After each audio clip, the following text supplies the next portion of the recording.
శ్రీ పెద్దింటి అశోక్ కుమార్. పాఠశాలే నా ప్రయోగశాల, మా ఊరే నా కథల కార్యశాల అని చెప్పుకునే ప్రముఖ రచయిత శ్రీ పెద్దింటి అశోక్ కుమార్ గారు తెలంగాణ రాష్ట్రంలోని రాజన్న సిరిసిల్ల జిల్లా గంభీరరావుపేట మండలం భీముని మల్లారెడ్డిపేట గ్రామంలో పుట్టారు.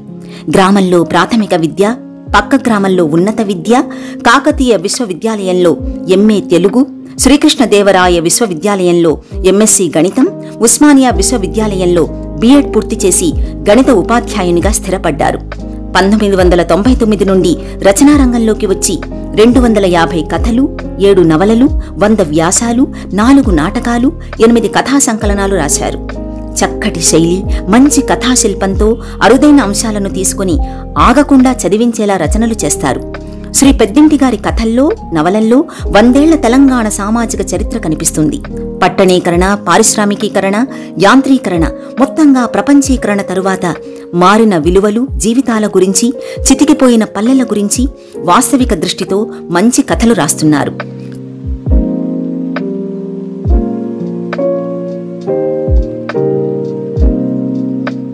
మాకు తెలిసిన ప్రపంచానికి తెలియాల్సిన అవసరం ఉంది.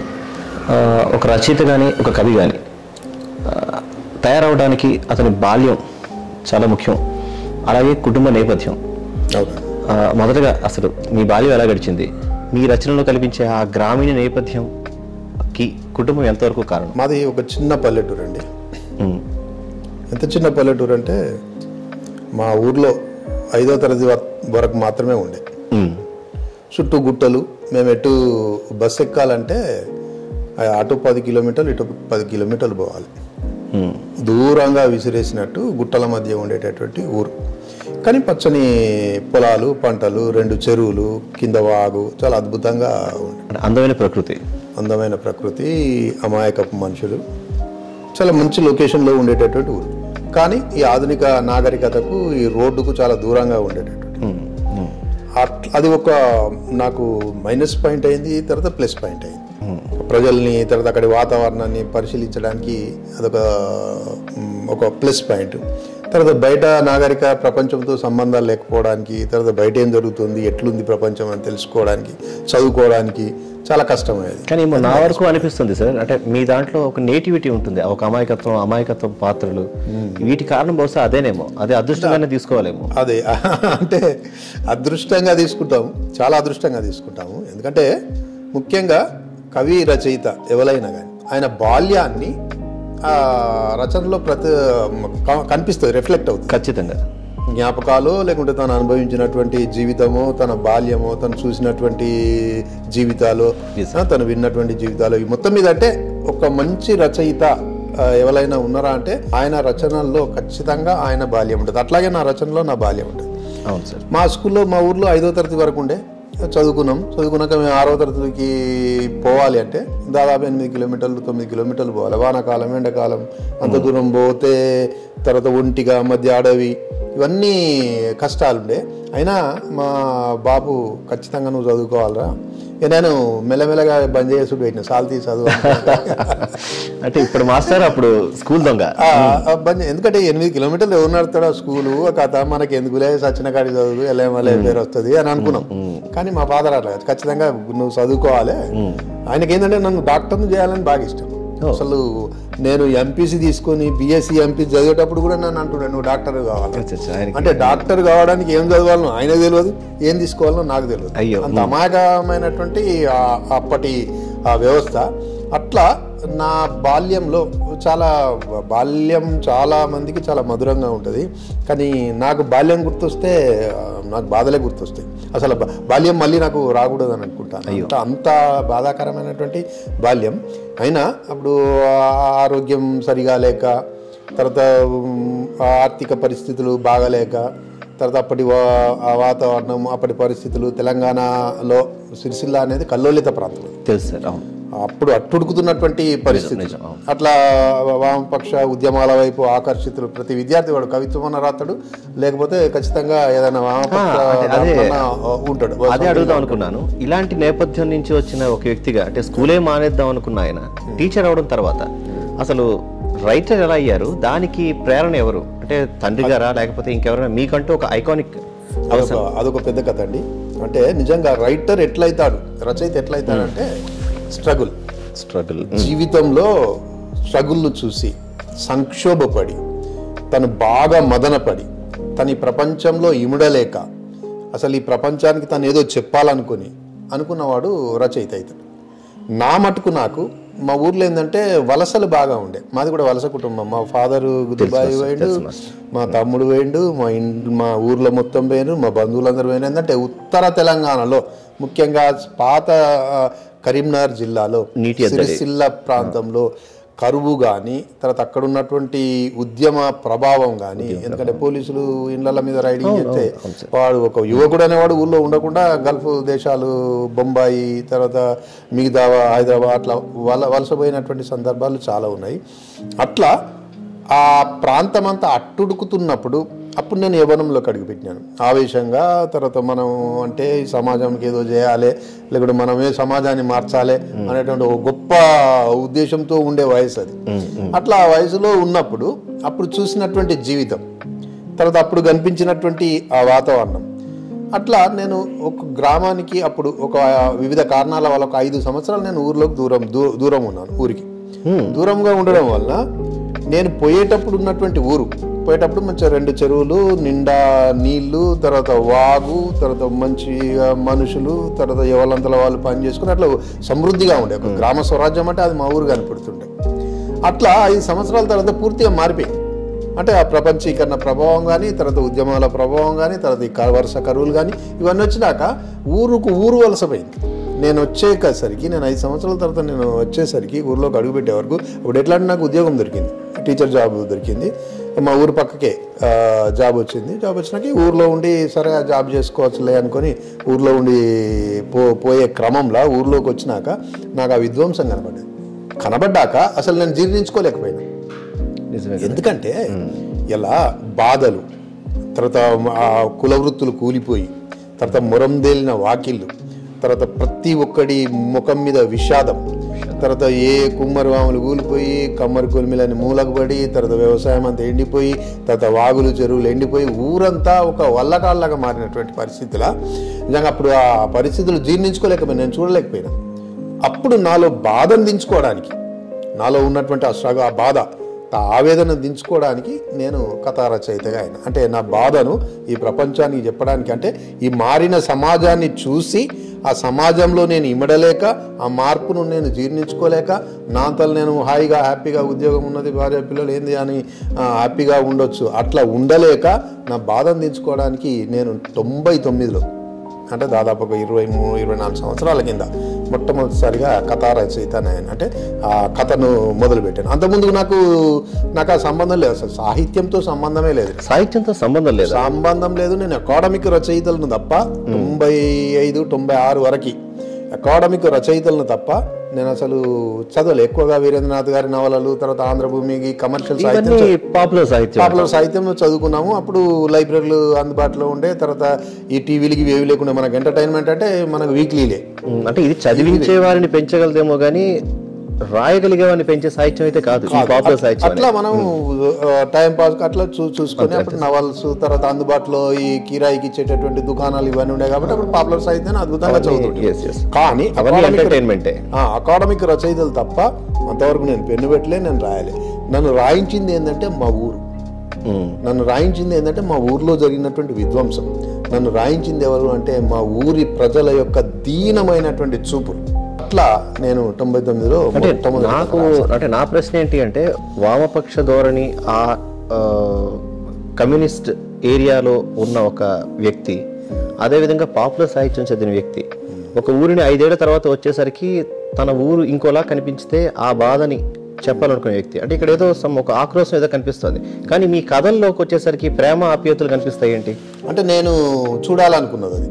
అంటే ఈ సమాజం ఇట్లా ఉండాలి, ఈ ప్రేమలు ఇట్లా ఉండాలి, అంటే ఆ ఊరు అలా ఉంటే బాగుండు అని అనుకున్నాను. తర్వాత ఏంటంటే ఒకటి ఇప్పుడు ఈ చదివినటువంటి సాహిత్యము బేస్ కాదు నాకు, అంటే తర్వాత రాసేటటువంటి సాహిత్యానికి ఏం బేస్ కాకుంటే మనం సమాజాన్ని మేల్కోరుకునే వాళ్ళం.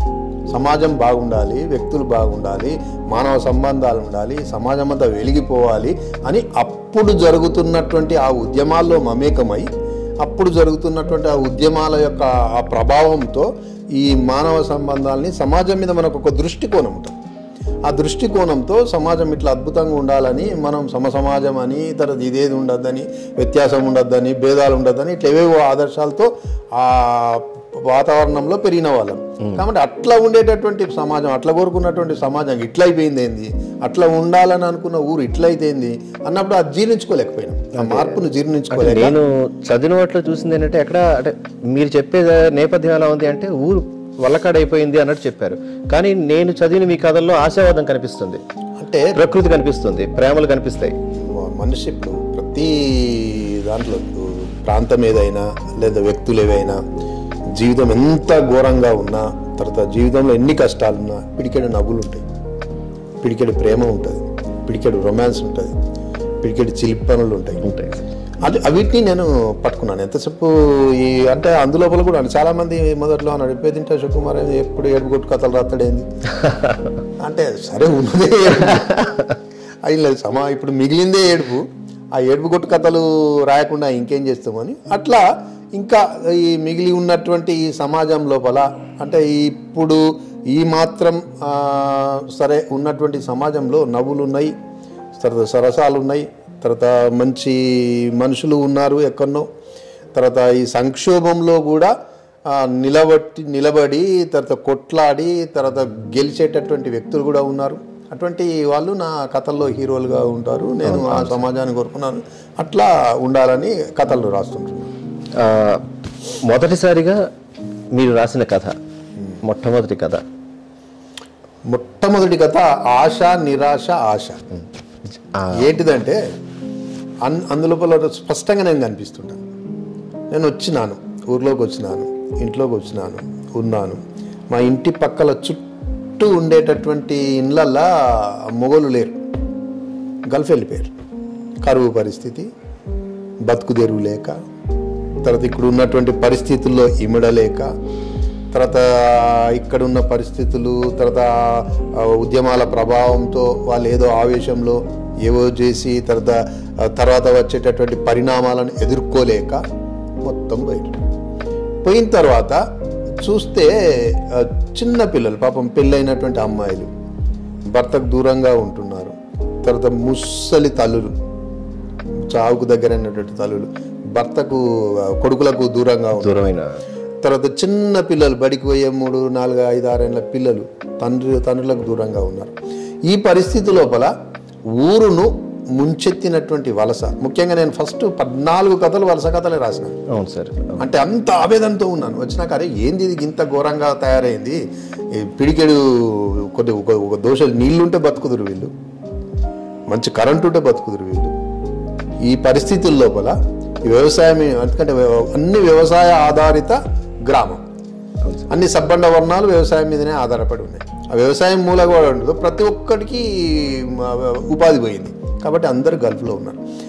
ఆది తలుసుకుంటూ ఆశ నిరాశ ఆశ అంటే మా ఊర్లోనే ఏజెంట్లు ఉన్నారు, మా ఊర్లోనే బ్రోకర్లు తయారయ్యారు, ఊర్లోనే మస్కట్ పోయేటోడు ఉన్నాడు, ఊర్లోనే అప్పులు ఇచ్చేటోడు ఉన్నాడు, ఊర్లోనే తోలిచ్చేటోడు ఉన్నాడు. అంటే ఈ రకరకాలుగా అన్ని వనరులు అన్నీ ఉన్నాయి. కాబట్టి వాటన్నిటిని బేస్గా తీసుకొని ఒక గల్ఫ్ వ్యక్తి, ఒక సాధారణ కుటుంబంలో ఉండేటటువంటి వ్యక్తి మానవత్వంతో రాసినటువంటి కథ.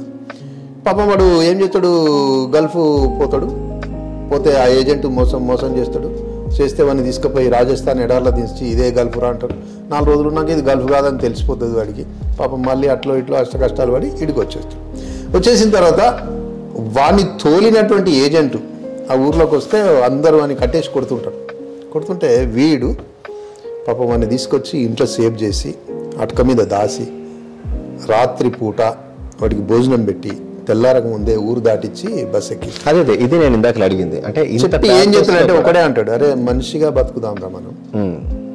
పరిస్థితులు అందరికీ ఉంటాయి, నువ్వు మంచోనివే నేను మంచోనే, నిన్ను ఇంకోటి మోసం చేసిండు, వాడిని ఇంకోటి మోసం చేసిండు. అట్లా కాకుండా కొద్దిగా మనిషిగా మానవత్వంగా ఆలోచించురా. ఎందుకంటే ఎందుకంటే మనం మనుషులం కదా, అందరం ఒకటే స్థాయిలో ఉన్న వాళ్ళం. నువ్వు నాకు చిన్నప్పుడు స్నేహితువే, నీ పరిస్థితి నాకు తెలుసు, నా పరిస్థితి నీకు తెలుసు, కానీ మోసం చేయకు అని 4 మాటలు చెప్పి పంపిస్తుంటాడు. అంటే అట్లా ఎందుకు రాయాల్సి వచ్చిందంటే అసలు అట్లా కావాలి సమాజం. అంటే అలాగే సార్, పరిస్థితిని రాసేవాళ్ళు చాలా మంది ఉన్నారు, పరిష్కారం రాసేవాళ్ళే అతి కొద్ది మంది. అవి మీ కథలో నేను చూశాను. ఒక్కటి సార్, రచయిత ఏ రచయిత కన్నా పరిష్కారం మనం ఇవ్వలేం, సమస్యను చూపిస్తాం. రచయిత అనేవాడు కెమెరా లాంటి వాడు, అక్కడ ఉన్నటువంటి ఆ పరిస్థితులన్నిటిని రికార్డు చేస్తాడు, చూపిస్తాడు.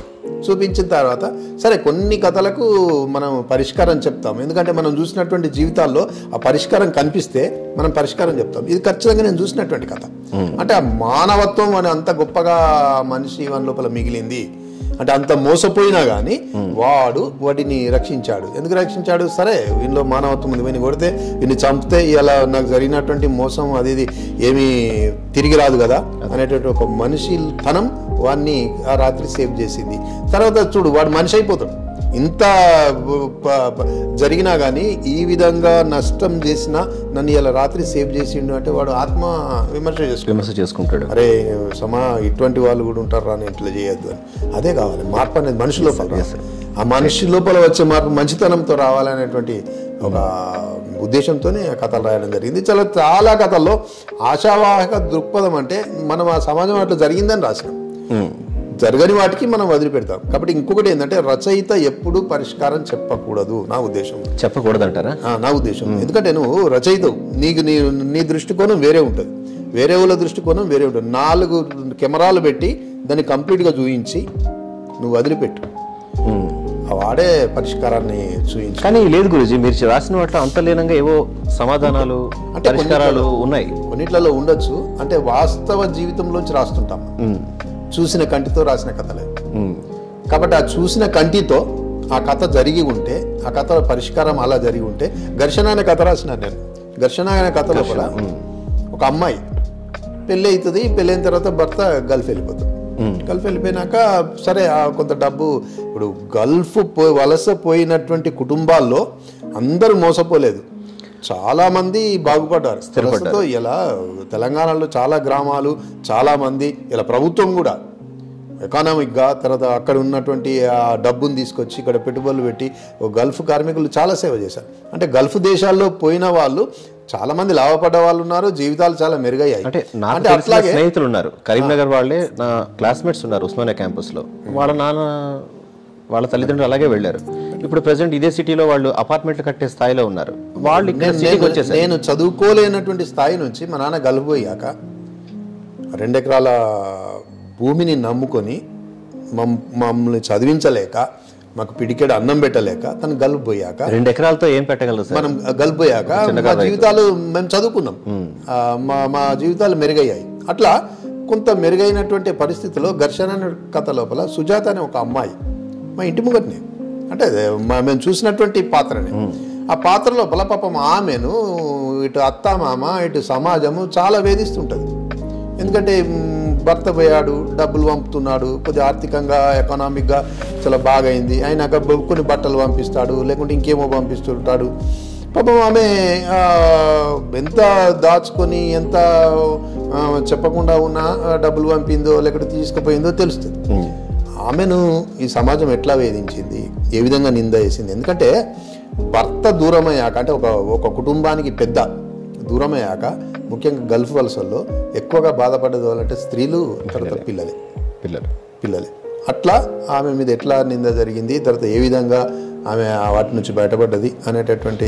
ఆర్థిక స్వాతంత్రం ఎలా ఉన్నా సామాజికంగా వాళ్ళు స్వాతంత్రాన్ని కోల్పోయారేమో ఆ టైంలో, ఆ పరిస్థితులు అలాంటివి. అంటే పరిస్థితులు వేరు, పరిస్థితులు ఎప్పటికీ ఒకే రకంగా అంటే ప్యారలల్ గా ఉంటాయి. సమాజం మనం అసలు చెడిపోయిందని కాదు. ఇప్పుడు మా తాత అరే సమాజం మొత్తం చెడిపోయింది, పొరగలు చెడిపోయింది అని మా నాన్న గురించి తాతల దగ్గర నుంచి మా నాన్న వచ్చి మొత్తం సమాజం చెడిపోయింది, పొరగలు చెడిపోయింది అని మిమ్మల్ని మేము మా పిల్లలను అంటున్నాం. అంటే 100 సంవత్సరాల నుంచి మార్పు చెడిపోవడం అనేటువంటి ఒక సంకేతంగా వీళ్ళు భావిస్తున్నారు మార్పుని. కానీ ఇప్పుడు ఈ జరిగేటటువంటి మార్పు అనేది ఒక గ్రాడ్యువల్ గా జరగాలి. కానీ ఈ 2000 నుంచి ఈ 10-20 సంవత్సరాల్లో అది ఆ మార్పు చాలా వేగంగా జరుగుతున్నది. అంటే ఒక మార్పును మనం జీర్ణించుకోలేని క్రమంలో ఇంకో మార్పు వస్తున్నది. నాకు అంటే ఈ మార్పు అనే దగ్గరే ఇంకొక క్వశ్చన్ ఉంది గురూజీ, ఏంటంటే ఈ మారుతున్న రోజుల్లో కూడా ఈ తెలంగాణ గ్రామీణ భాష అంటే ఏదైతే నేటివ్ లాంగ్వేజ్ ఉంటుందో ఆ నేటివ్ లాంగ్వేజ్తోనే మీరు ఇంకా నెట్టుకొస్తున్నారు ఎందుకు? అంటే ఎందుకు అంత ముద్ర? అంటే నేను మీ పుస్తకం మాయముంత కొన్ని కథలు తర్వాత జిగిరి చదువుతున్నప్పుడు ఇక్కడ అంటే హైదరాబాద్ తెలంగాణ అనకూడదో నాకు తెలియదు, కానీ నేటివ్ తెలంగాణ పదాలను నేను డిక్షనరీలో చూసుకొని వాటికి అర్థాలు తెలుసుకొని అదో పెద్ద టాస్క్. బట్ అయినా కూడా నేను ఎంజాయ్ చేశాను, అది వేరే విషయం. మీరు ఆ భాషను ఎంచుకోవడానికి కారణం ఏంటి? ఒకటండి అనిల్ గారు, ప్రాంతీయ అస్తిత్వ ముద్ర లేని ఏ కథ కూడా గొప్ప కథ కాదు.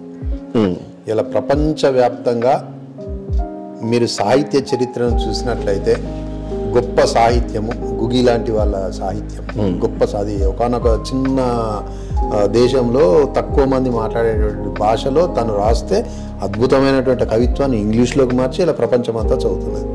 అంటే మనం ఏ ప్రజల కోసం రాస్తున్నాము, ఏ ప్రజల జీవితాలను రాస్తున్నాము అనేది వాళ్ళ భాషలో రాస్తాం. ఇలా నేను రాస్తున్నటువంటిది ఒకానొక మారుమూల తెలంగాణ పల్లెల జీవితం. తెలంగాణ పల్లెల జీవితం అంటే అది తెలంగాణ పల్లెల జీవితం కాదు, అది ప్రపంచ జీవితం. పల్లె ఏడైనా అట్లే ఉంటుంది. అవును అవును సార్. అమెరికాలో అయినా పల్లె అట్లే ఉంటుంది, ఇక్కడైనా పల్లె అట్లే ఉంటుంది. కాకపోతే ఆ రూపాలు వేరుగా ఉంటాయి.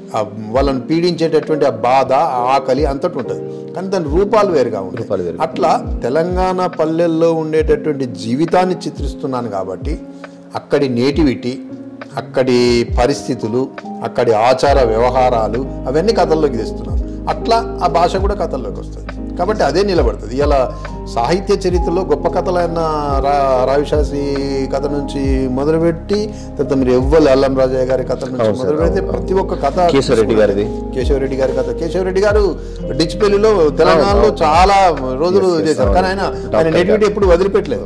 ఎక్కడికి వచ్చినా కూడా ఆయన రాయలసీమ భాషలో అద్భుతంగా, రాయలసీమ లాంగ్వేజ్ అంటే అక్కడి జీవితాన్ని వర్ణించాడు. తను చూసినటువంటి జీవితం అక్కడిది కాబట్టి అక్కడి జీవితాన్ని వర్ణించాడు.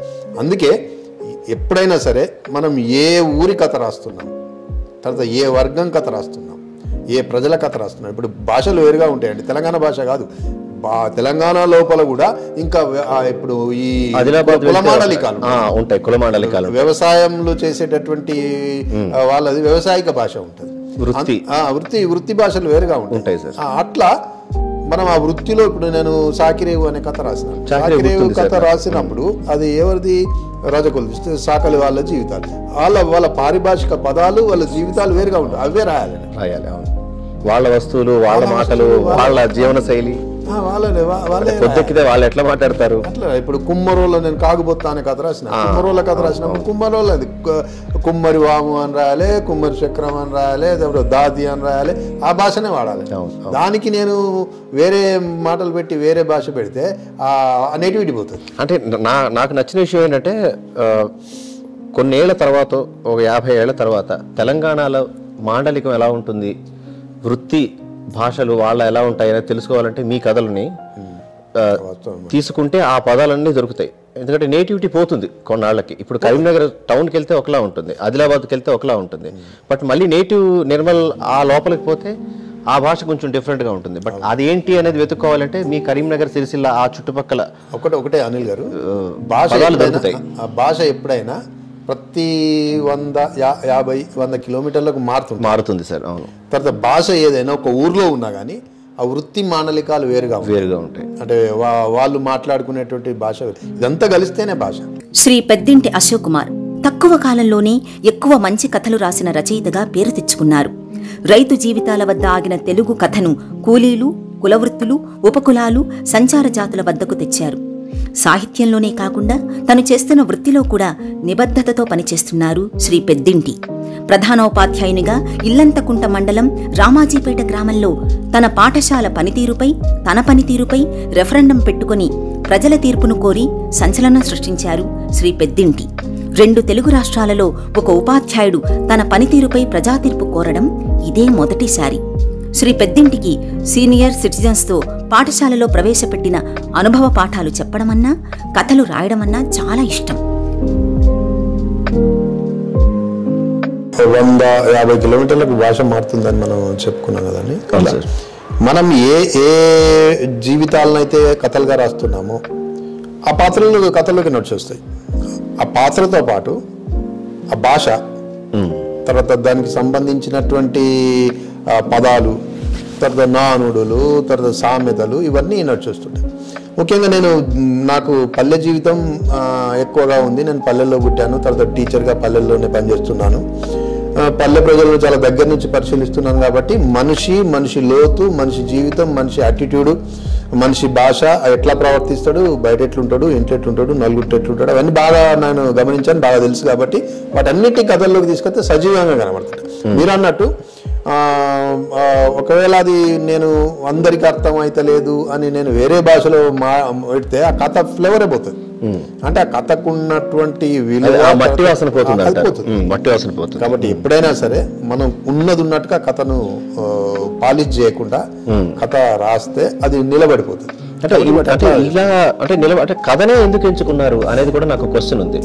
ఇన్ని సాహిత్యంలో ఇన్ని ఉండగా, కవిత ఉండగా కథనే ఎందుకు? ఒకటండి, 1-2 కాదు, 200 పైగా కథలు. నాకు నిజంగా కవిత్వం చాలా ఇష్టం, కానీ నేను ఒక్క కవిత కూడా రాయలేదు ఇంతవరకు. రాయండి గురుజీ. అంటే నేను ఎంచుకున్నటువంటి, ఇప్పుడు రచయిత ఎవరైనా సరే వస్తువు తీసుకున్న తర్వాత ఆ వస్తువుతో ఏం తయారు చేయొచ్చు అని అనుకుంటాడు. ఒక ఇనుప ముక్క తీసుకుంటే దాంతో గొడ్డలు తయారు చేయొచ్చునా, గొడ్డలు తయారు చేయొచ్చునా, లేకుంటే కమ్మకత్తి తయారు చేయొచ్చునా, అది రచయిత చేసే వాళ్ళు నిర్ణయించుకో. అట్లాగే నేను తీసుకున్నటువంటి వస్తువులన్నీ కథలకే సరిపోతున్నాయి. అంటే దీన్ని కథల మాత్రమే చెప్పగలము, కవిత్వంలో చెప్పలేము. ఎందుకంటే కథకు కొంత నిడివి ఉంటుంది, ఒక లక్షణం ఉంటుంది. దాంట్లో మనం చెప్పాల్సింది మంచిగా చెప్పచ్చు. తర్వాత మనం కోరుకున్నటువంటి వస్తువును తీసుకొని తర్వాత కోరుకున్న మార్పునల్లా రాసుకోవచ్చు. అట్లా నాకు కథా ప్రక్రియ బాగా ఇష్టమే. అయితే నేను ఎంచుకున్నటువంటి అంశాలను నేను చెప్పాలి, ఇది సమాజానికి అనేటటువంటి అంశాలన్నీ కథల్లో ఫిట్ అయ్యేట్టుగా ఉన్నాయి కాబట్టి కథలు రాశాను. అంటే నిజానికి అంటే అదృష్టమేమో, మా అదృష్టమేమో ఆ కథలు మీరు రాయటం. మాయముంత అయితేనే, ఊటబావి, అంటే అవార్డ్ విన్నింగ్ స్టోరీస్, కొన్ని కథలను, అలాంటి కథలను ఏమైనా మా కోసం ఆ కథ వస్తువులు. ఒకటి అనిల్ గారు, జీవితంలో ఒక సంక్షోభంలో ఎన్నైనా వస్తువులు ఉంటాయి, మనం దేన్నైనా తీసుకోవచ్చు. మాయముంత కథ ఉందనుకో, మాయముంత ఇప్పుడు రచయిత ఒక కథను మామూలుగా రాయొచ్చు, తర్వాత దాన్ని మంచి కథగా రాయొచ్చు, ఇంకా దాన్ని గొప్ప కథగా రాయొచ్చు, దాన్ని అద్భుతమైన కథగా రాయొచ్చు. అంటే తీసుకున్నటువంటి అంశాన్ని సమాజపరం ఎట్లా చేస్తాము, దాన్ని సమాజానికి ఎట్లా అన్వయిస్తాము. మామూలుగా కథను కథగా చెప్తే కథగానే మిగులుతుంది, కానీ కథను నువ్వు నీ కోణంలోంచి సమాజానికి అన్వయిస్తే అది అద్భుతంగా మంచి కథగా మారుతుంది. అట్లా నేను ప్రతి కథను సమాజానికి అన్వయం చేశాను. అంటే ఒక సామాజిక అంశాన్ని తీసుకొని మళ్ళీ దాన్ని సామాజిక అంశంగా ముగిస్తూ, అంటే దాన్ని సమాజానికి అన్వయం చేస్తూ. ఉదాహరణకి మాయముంత కథ ఉంది. మాయముంతలో ఏమున్నది? ఒట్టి కథని, బర్రె ఉంటుంది, బర్రె ఈనుతుంది, అందరి బర్రెలు ఈనుతాయి, దాంట్లో కథ ఏమున్నది అని అనుకుంటాం. మామూలుగా రోజు ఇంటికో బర్రె ఉంటుంది, ఆ బర్రెలు ఈనుతాయి, ఇన్లేం కథ ఉంటుంది అని అనుకుంటాం. ఇన్లేం కథ ఉంటుంది అంటే అన్ననే అసలైన కథ ఉంటుంది. ఈ క్వశ్చన్ కూడా ఉంది నాకు. అన్ననే అసలైన కథ ఉన్నది. ఎందుకంటే అది బర్రె అయినా, పిల్లైనా, అది కుక్క అయినా, ఏదైనా తల్లి. నేను తీసుకున్నటువంటి అంశం, విచిత్రమైన అంశం ఏంటంటే కుక్క మీద, పిల్లి మీద, కోడి మీద, కోతి మీద, బర్రె మీద, మీద, ఊర్లో కనబడేటటువంటి ప్రతి జంతువు మీద నేను కథలు రాశాను. రాస్తూ చేసినటువంటి పని ఏంటంటే దాన్ని సమాజపరం చేశాను. ఉదాహరణకి కోడి కథ తీసుకున్నాను. కోడి కథ అనగనగా కోడి పెట్టాను, కోడి కథ తీసుకున్నాను. కోడి ఒక 20 పిల్లలను విద్యా వ్యవస్థ, ఒకటే కోడి 20 పిల్లలను సాకుతుంది. అంటే 57 రోజులే, అది ఎక్కువ సాధదు. అంటే ఒక 57 రోజులల్లా చివరిగా దాని కథలో సారాంశం ఏంటంటే, కథను పీక్ తీసుకుపోయిన అంశం ఏంటంటే, కోడి ఉన్నది, కోడి పిల్లలను పెంచుతుంది, కోడి గుడ్లు పెడుతుంది, కోడి పిల్లలు ఎడవాపుతుంది, మళ్ళీ పిల్లలు చేస్తుంది, మళ్ళీ గుడ్లు పెడుతుంది. అంటే అది కామన్ కథ కాకుండా అందులో మనం చెప్పింది ఏంటంటే, అరే కోడి, మనం కోడిది మాకు అంటాం, కోడిది మాకు, కోసుకునే కోడికి కథ ఏముంది అంటాం. అసలు మన ఇంటికి చుట్టమైతే మొదలు భయపడేది కోడే. కోడి ఏడగొత్తారా, ఎప్పుడు కొత్తారా. అట్లా కోడి దిమాక్ అనుకున్నటువంటిది, కోడికి జ్ఞాపశక్తి లేదని మనం తిడితే, అటువంటి కోడి 57 రోజులల్లా తన పిల్లలను కోళ్ళని చేస్తుంది. ఒక్కతే ట్యూషన్ పోవుకు, బడి ఉండదు, గురువులు ఉండరు, కార్పొరేట్ కాలేజీలు ఉండే కోళ్ళకు తనెంబనే దింపుకొని తనే తవ నేర్పి, తనే బుక్క నేర్పి, తనే ఊరంతా పరిచయం చేసి, తనే కుక్కత్తే ఎట్లా ఎదుర్కోవాలి, పిల్లెత్తే ఎట్లా అవన్నీ గద్దట్టు ఎట్లా తప్పించుకోవాలి, ఇవన్నీ పిల్లలకు నేర్పి నేర్పి నేర్పి చివరికి వాళ్ళని కోళ్ళను చేసి అప్పుడు బిడ్డ నియంత్రణను మాటలను వదిలిపెట్టేది. కానీ మనిషి యూనివర్సిటీలు ఉన్నాయి, కాలేజీలు ఉన్నాయి, కోచింగ్ సెంటర్లు ఉన్నాయి, ఇవన్నీ చేసినా ఒక పిల్లవాడిని 30 సంవత్సరాలు జాదినా కానీ సమాజం వాడిని మనిషిని చేయలేకపోతుంది. అంటే కోడి 20 పిల్లలు కోళ్ళని చేస్తే మనిషి మాత్రం 30 సంవత్సరాలు దాదినా మళ్ళీ వాడు ఆయనను ప్యాకెట్ మనీ అడుగుతాడు, లేకుంటే దొంగతనం చేస్తాడు, లేకుంటే ఈ దురాలవాటు ఆ దురాలవాటు ఇట్లా అట్లా చేసేసి ఆగమవుతాడు. అంటే మనం ఏ వ్యవస్థలో బతుకుతున్నాం? పానంలో నోరు లేని కోడి కోళ్ళని చేసుకుంటే మరి నోరున్న తెలుగున్న మనిషి ఈ మనుషుల్ని ఎందుకు చేస్తలేడు? మనుషులు చేస్తే సమాజం ఎట్లా ఎందుకుంటుంది అనే అంశాన్ని మనం చెప్పేసరికి కథ హైకి వెళ్ళిపోయింది. అట్లాగే మాయముంత కథ లోపల కూడా మాయముంతల బర్రె ఉన్న ఈనింది, బర్రె అయిపోయింది అని అంటే మనం అది మామూలు కథ అయిపోతుంది. మళ్ళీ బర్రె పెట్టింది, బర్రె పుట్టింది, అది అయిపోతుంది. ఏళ్ళ తరబడి అది అత్తనే ఉండదు. కానీ బర్రెలో ఏమున్నది సామాజిక అంశం అంటే ఇప్పుడు అది తల్లి, దానికి డాక్టర్లు ఉండరు, నర్సు ఉండదు, తర్వాత అందులో పురుడు హాస్పిటల్లో పురుడు పోయాడు, తనే పురుడు పోసుకొని తనే తన పిల్లను ఎట్లా రక్షణ అంటే ఈయనగానే తను ఏం చేస్తుంది? కళ్ళను నాకుతుంది ఫస్ట్. అంటే నా బిడ్డ ఈ ప్రపంచాన్ని చూడాలంటే కళ్ళు అవసరము కాబట్టి దీన్ని కళ్ళను క్లీన్ చేయాలని ఫస్ట్ ఆ ముర్రు కళ్ళను క్లీన్ చేస్తుంది. తర్వాత డెక్కలను కొరుకుతుంది. ఎవరు చెప్పారు దానికి? ఎవరు చెప్పాలి? డెక్కలను కొరుకుతుంది. డెక్కలను కొరికి ఏమనుకుంటుంది? నా బిడ్డ ఈ ప్రపంచంలో నడవాలి, ఉరకాలి కాబట్టి కాలు సారకి ఉండాలని డెక్కలను కొరుకుతుంది. తర్వాత శరీరం అంతా నాకేస్తుంది, ఆ మురునంతా నాకేస్తుంది. ఎందుకంటే నా బిడ్డ ఈ సమాజంలో చాలా ఆరోగ్యంగా, పటిష్టంగా, బలంగా ఉండాలి. తర్వాత ముర్రుపాలు మనం ఇప్పుడు అసలు తల్లులు పాలు కూడా సరిగ్గా ఇవ్వలేనటువంటి పరిస్థితిలో బర్రె దానికి ఎవరు చెప్పారు? ఈ ముర్రుపాల్లో అద్భుతమైనటువంటి విటమిన్స్ బలమి ఉంటాయి అని ఆ ముర్రుపాలను ఇస్తుంది బిడ్డకు. తను ఇవన్నీ చేస్తే ఇవి సమాజ పనం చేసేటటువంటి ఇవన్నీ చేసిన తర్వాత మనిషి మీరు బాగా గమనించండి. ఒక ఆడపిల్ల పుట్టింది అనుకో ఇంట్లో, ఆడపిల్ల పుట్టిందా అంటే అవునా ఆడపిల్ల పుట్టిందా అని, కానీ దొడ్లే ఒక ఆడబర్రె పుట్టింది అనుకో అంటే దొడ్లే మగపోతు పుడితే బాధపడుతుంది, ఇంట్లో ఆడకూతురు పుడితే బాధపడుతుంది. ఇగో ఇది డిఫరెన్స్. అంటే పశువుకి మనుషుకి, అరే పశువు అది ఎంత అద్భుతంగా చేసుకుంటుంది, మనుషులు మీరెందుకు ఇట్లా చేసుకుంటలేరా అని పశువును మనుషుని పోల్చిన క్రమంలో అది అద్భుతమైనటువంటి కథ అయిపోయింది. అట్లాగే గుండెలో వాన కథ, అవును చాలా అద్భుతమైన కథ. కొన్ని కథలు రచయిత ఏడుస్తాడు, రాయలేడు. గుండెలో వాన కథ రాయడానికి 6 సంవత్సరాలు పట్టింది. 6 సంవత్సరాలు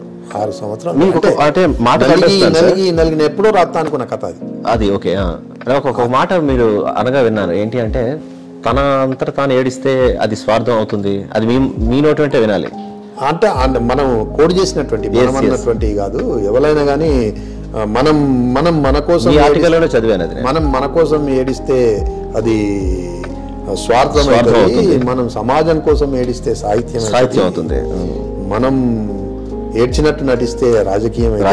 అది నేను కోడి చేసినటువంటి మాటలు కాదు, నేను కోడి చేసినటువంటి మాటలు. అంటే ఎప్పుడైనా సరే సాహిత్యం అంటే ఏంది? సమాజ హితం కోరేది సాహిత్యం. నువ్వు సమాజ హితం కోరుతూ నువ్వు రాసేటటువంటి ఏదైనా సాహిత్యము. అంటే సమాజ హితం కోరు రాసేటటువంటి సాహిత్యంలో ఏముండాలి? హైక్ నువ్వు ఒక మనిషి చదివాక, కథకు లక్షణం ఏంటంటే చదివాక ఆలోచించాలి. అవును సార్, అరే నేను చూసిందే.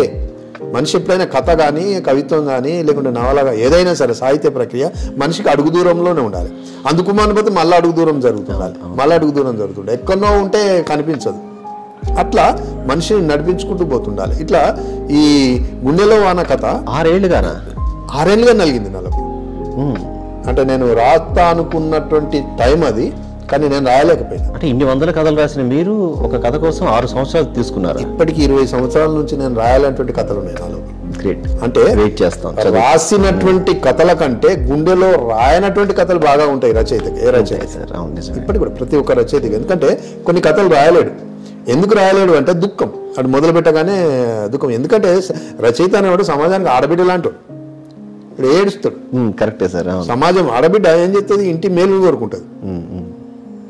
ఎంత ఇంటి పుట్టింటి వాళ్ళు ఎంత తిట్టినా, ఎంత రాకన్నా, ఎంత అనుకున్నా, ఆమె ఎక్కడో ఉన్నా కానీ వాళ్ళు మంచుకుంటే చాలని అనుకుంటుంది సార్. రచయితలు కూడా ఎవరంటే సమాజానికి ఆడబిడ్డలు అంటారు. తర్వాత రచయితలు ఎలాంటి వాళ్ళంటే, ఇల్లు కాలుతుంది అనుకోండి, ఇల్లు కాలుతూ ఉంటే ఆ కాలేటటువంటి ఇల్లుకు నిశ్శబ్దంగా నీళ్లు మోసేవానికంటే కాలుతుందిరో అని అరిచేవాడు గొప్పవాడు. మనం అనుకుంటాం అరే కాలుతుంటే అరిస్తే ఏమవుతుంది అంటే, నిశ్శబ్దంగా నీళ్లు మోస్తే ఒకడే మోస్తాడు. 4 బిందెలు మోయంగానే వాడు సమస్యలిపోతాడు, పడిపోతాడు. అందరికీ తెలుస్తుంది రచయిత అరిస్తే. అరిచేవాడు రచయిత. 100 మంది వేస్తారు, 100 మందిలో ఒక 50 మంది అయినా మోతుంటారు, 50 మందిలో ఒక 20 మంది అయినా కంటిన్యూ చేస్తారు, 10 మంది అయినా సలహా. కొంతమందిని పోగు చేసేవాడు ఏంటంటే రచయిత. కాబట్టి రచయిత అనేవాడు ఇల్లు కాలితే ఆ కాలిన ఇంటి ముంగట కుర్చేసుకుని కూర్చుండి అరిచేవాడు. అట్లాగే సంక్షోభంలో సమాజంలో ఇది సమాజం రా, ఇది ఇట్లున్నదిరా, ఇట్లుండాలిరా, ఈ విధమైనటువంటి పరిస్థితులు వస్తున్నాయి అని హెచ్చరించేవాడు. సైరన్ చేసేవాడు. అట్లా ఆ సైరన్ చేసేటటువంటి రచయిత గుండెలో రాయనటువంటి కథలు చాలా ఉంటాయి. అయితే ఆ 6 ఏళ్ల వాన ఏంటి సార్? గుండెల వాన అంటే కురడానికి 6 ఏళ్ళు పట్టిందా? వ్యవసాయ సంక్షోభం తర్వాత, అంటే తెలంగాణ ప్రాంతంలో, తెలంగాణ కాదు టోటల్ ప్రతి భారతదేశం మొత్తం మీద, భారతదేశ ప్రపంచానికి కూడా ఇది వర్తిస్తుంది, వ్యవసాయ దేశాలన్నిటికీ. ఈ సంక్షోభం లోపల అసలు ఎన్ని కుటుంబాలు, వేల కుటుంబాలు నలిగిపోయినాయి. అంటే వస్తున్నటువంటి మార్పులు, ఇలా విత్తనాలు మనం చేతిలో లేవు, కొనుక్కోవాల్సిందే. మందులు మన చేతిలో లేవు, ఎరువులు మందులు మనం కొనుక్కోవాలి, ఎరువులు కొనుక్కోవాలి, మనం వాటిని చల్లాలి. ఎవేం పని చేస్తున్నాయో తెలియదు, ఎవి మొలకెత్తుతున్నాయో తెలియదు. ఇందులోపల రైతు అనేవాడు ఏం చేస్తుండంటే ఒక పాత్ర, ఒక మామూలుగా ఒక వీడు ఒక పాత్రగా మారిపోయింది, నిమిత్త మాత్రుడు అయిపోయింది. తేవాలి, చల్లాలి, పడితే తీసుకోవాలి, లేకుంటలేదు. ఏది వీని చేతిలో లేకుండా. అట్లా ఈయన చేతిలో లేనటువంటి క్రమంలో ఒక వ్యవసాయ కుటుంబంలో ఒక అక్క చెల్లెండ్లు పడ్డేటటువంటి వేదన్నే ఈ గుండెలో వాన. ఒక చెల్లె ఉంటుంది, వాళ్ళ తల్లిదండ్రులు ఉండరు, అక్క చెల్లె పెళ్లి చేస్తుంది. చెల్లెకి పాపము ఒక మంచి బతుకమ్మ పండుగ ఉంటుంది మా దగ్గర తెలంగాణ. బతుకమ్మ ఎందుకు తెలియదు సార్? ప్రతి ఒక్క ఆడ కూతురు ఆ పండగకి కొత్త బట్టలు కుట్టించుకోవాలనుకుంటుంది. అట్లా ఈ అమ్మాయి పాపం 10 ఏళ్ళ నుంచి ఒక మంచి జాకెట్ కుట్టించుకోవాలనుకుంటుంది. కానీ పైసలు జమ చేసుకున్న ప్రతిసారి ఏదో ఒకసారి కరెంట్ బిల్లు, ఒకసారి మోటార్ ఖరాబ్ అవుతుంది, ఒకసారి మీటర్ ఖరాబ్ అవుతుంది, ఒకసారి షార్టర్ తీసుకుపోతాడు, ఒకసారి బ్యాంక్ వాళ్ళు వస్తారు. ఇట్లా పాపం ఏం చేస్తుంది అంటే, ఇంకో లాస్ట్కి ఈ జీవితంలో ఇంకా నేను దొరకలేనా అని అనుకొని ఒకసారి ఒక సేటు దగ్గర పెడుతుంది. 5, 10 ఏదో కొత్తిమీర కట్టలు అమ్ముకొని, కూరగాయలు అమ్ముకొని, 5 పైసలు అయితే 5 పైసలు, 10 రూపాయలు, ఎన్ని జమ అయితే అన్ని జమ వానికి ఏం చెప్తుందంటే, నేను చచ్చిపోయినా ఇవి ఇయ్యకు, నాకు దసరా బతుకమ్మ పండుగ మాత్రమే ఇవ్వాలి, నాకు ఎంత ఆపద వచ్చినా నువ్వు ఇయ్యకు, బతుకమ్మ పండుగ మాత్రమే ఇవ్వాలంటే. ఎన్ని ఆపదలు వచ్చినాయి అయినా కానీ మన దగ్గర గోలే అడగలే. వాడు ఈమంటే పాపం చూడమంటే ఆపి 2 రోజులు బతుకమ్మ పండుగ ఉన్నదానికి ఇచ్చాడు. కుట్టించుకుందామని పోయింది. ఇష్టంగా గుట్టించుకున్న తర్వాత ఏమైందంటే పాపం వీళ్ళ అక్క చనిపోయింది ఉరిపెట్టుకుని. అంటే పత్తి మందు తాగి, ఎందుకంటే పత్తిలో లాస్ వచ్చి పత్తి మందు ఈమె కోసం గుట్టించుకున్నటువంటి కొత్త బట్టలు శవంకు తీసుకుపోవాలి కదా, ఈమె తల్లిగారు తరఫున శవం తీసుకుపోవాలి, వాళ్ళ అక్కకు దొడిగిస్తుంది. అంటే ఆ కథ చెప్పడం కాదు, చదివితే ఏమన్నా మనుషులం కాలేం. అంటే ఇప్పటికి కూడా ఆ కథ చదవడానికి నాకే భయం అవుతుంది. నేను రాసినటువంటి కథ చదవడానికి నాకే భయం అవుతుంది. ఒకసారి ఏంటంటే కథను నేను ఎప్పుడు 10 సార్లు చదువుతా అండి. మనం మామూలుగా రాసి పంపించండి, రాసిన తర్వాత ఆడ పెట్టుకొని 2 రోజులు, వారం రోజులు ఆగి మళ్ళీ చదివి, మళ్ళీ వారం రోజులు మళ్ళీ చదివి, దీనికి పంపచ్చు, ఇది మంచిగా ఫుల్ పర్ఫెక్ట్గా అయింది అంటే. ఇప్పటికి కూడా నేను ఒక టీచర్ని, 2వ తరగతికి పోయినా, 3వ తరగతికి పోయినా, 5వ తరగతికి పోయినా, 10వ తరగతికి పోయినా, ఏ క్లాస్కి పోయినా ఒక అరగంట సేపు ప్రిపేర్ కాదు మాత్రం నేను క్లాస్. నాకు ఇదే అర్థం కాని విషయం గురుజీ ఏంటంటే, ఒక టీచర్గా పగలంతా మీకు స్కూల్ ఉంటుంది, ఎప్పుడు రాస్తారు, రాసింది అంటే ఈ ప్రపంచాన్ని చిన్నప్పుడు చూసిన ప్రపంచం వదిలేద్దాం, ఆ తర్వాత స్కూలే మీ ప్రపంచం. ఇదంతా ఎప్పుడు చూస్తారు, ఎప్పుడు రాస్తారు? ఈ 10 సార్లు ఈ ప్రూఫ్ రీడింగ్లు ఏంటి, 6 ఏళ్ళు ఒక కథకి రాయడం ఏంటి, ఇలా రాసి కూడా ఇన్ని కథలు ఎలా రాశారు? ఒక టీచర్గా ఎలా సాధ్యం ఇదంతా? ఒక్కటండి అనిల్ గారు, ఇప్పుడు మాట్లాడితే గొప్ప గొప్ప వాళ్ళు మన మధ్యనే వాళ్ళకు కూడా 24 గంటలే ఉన్నాయి. అదే సార్, నిజమే. అది మీ ద్వారా తెలుసుకోవాలి. చాలా సమాజాన్ని మార్చిన వాళ్ళు, సమాజానికి ఐకాన్గా ఉన్న వాళ్ళు, వాళ్ళకు 24 గంటలే, మనకు 24 గంటలే. ఒకటి, నాకు ఏ వ్యాపకాలు లేవు. నా పాఠశాలనే నా ప్రయోగశాల, మా ఊరే నాకు కథల కార్యశాల. Great word sir. పిల్లలకు పాఠాలు చెప్పడం బాగా ఇష్టం. పాఠాలు చెప్తుంటాను. ఇంటికి వచ్చినాక నాకు ఏం వ్యాపకాలు లేవు. చిట్టీలు వేసుడో, లేకుంటే ఎల్ఐసీలు చేసుడో, లేకుంటే ఇంకేవో రియల్ ఎస్టేట్ డబ్బులు. అది ఇప్పటికీ నా పేరు పెద్దింటి, కానీ నాకు చిన్నీళ్ళు పెద్దలు లేదంటారు. లేదు, ఎందుకంటే అట్లా నేను ఆ విధంగా నేను చేయలేదు, కూడబెట్టలేదు. కాబట్టి నాకు టైం ఏంటంటే, నా టైం ఏమున్నది, పాఠాలు చెప్పాలి, ఇంటికి వచ్చినాక రాసుకోవాలి. ఈ రాసుకునేటువంటి క్రమంలో నాకు మిగులు సమయం అంతా రాయడానికే పెట్టుకున్నాను. అందుకనే నాకు టైం చాలా సేఫ్ అయింది. తర్వాత ఇంకోటి వేరే ఆలోచనలు ఉండి మనం ఇంకా ఉరుకులు పరుగులు ఉరకాలి, దీని అంటే ఈ డబ్బులు అంటే ఉరకాలి, ఎగ్జామ్ పాయించాలని ఉంటే కొద్దిగా టైం లేకపోతుండే. కానీ అలాంటివి లేవు కాబట్టి నాకు చాలా టైం మిగిలింది.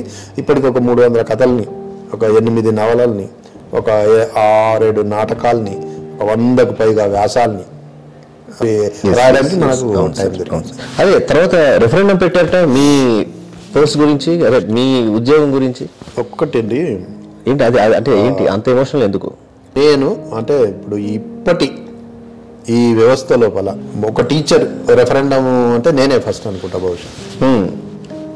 ఎందుకంటే అవసరం ఏంటి, 2010-11 ఆ ప్రాంతం లోపల, అంటే దాదాపు ఇంగ్లీష్ మీడియం 2000 నుంచే వచ్చింది.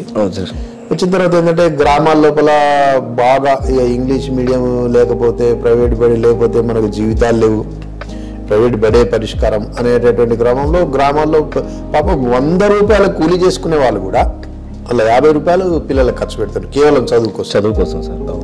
అంటే ఇలా వాడి సంపాదనలో, వాడి జీతంలో సగభాగం పిల్లల చదువులకే పోతుంది.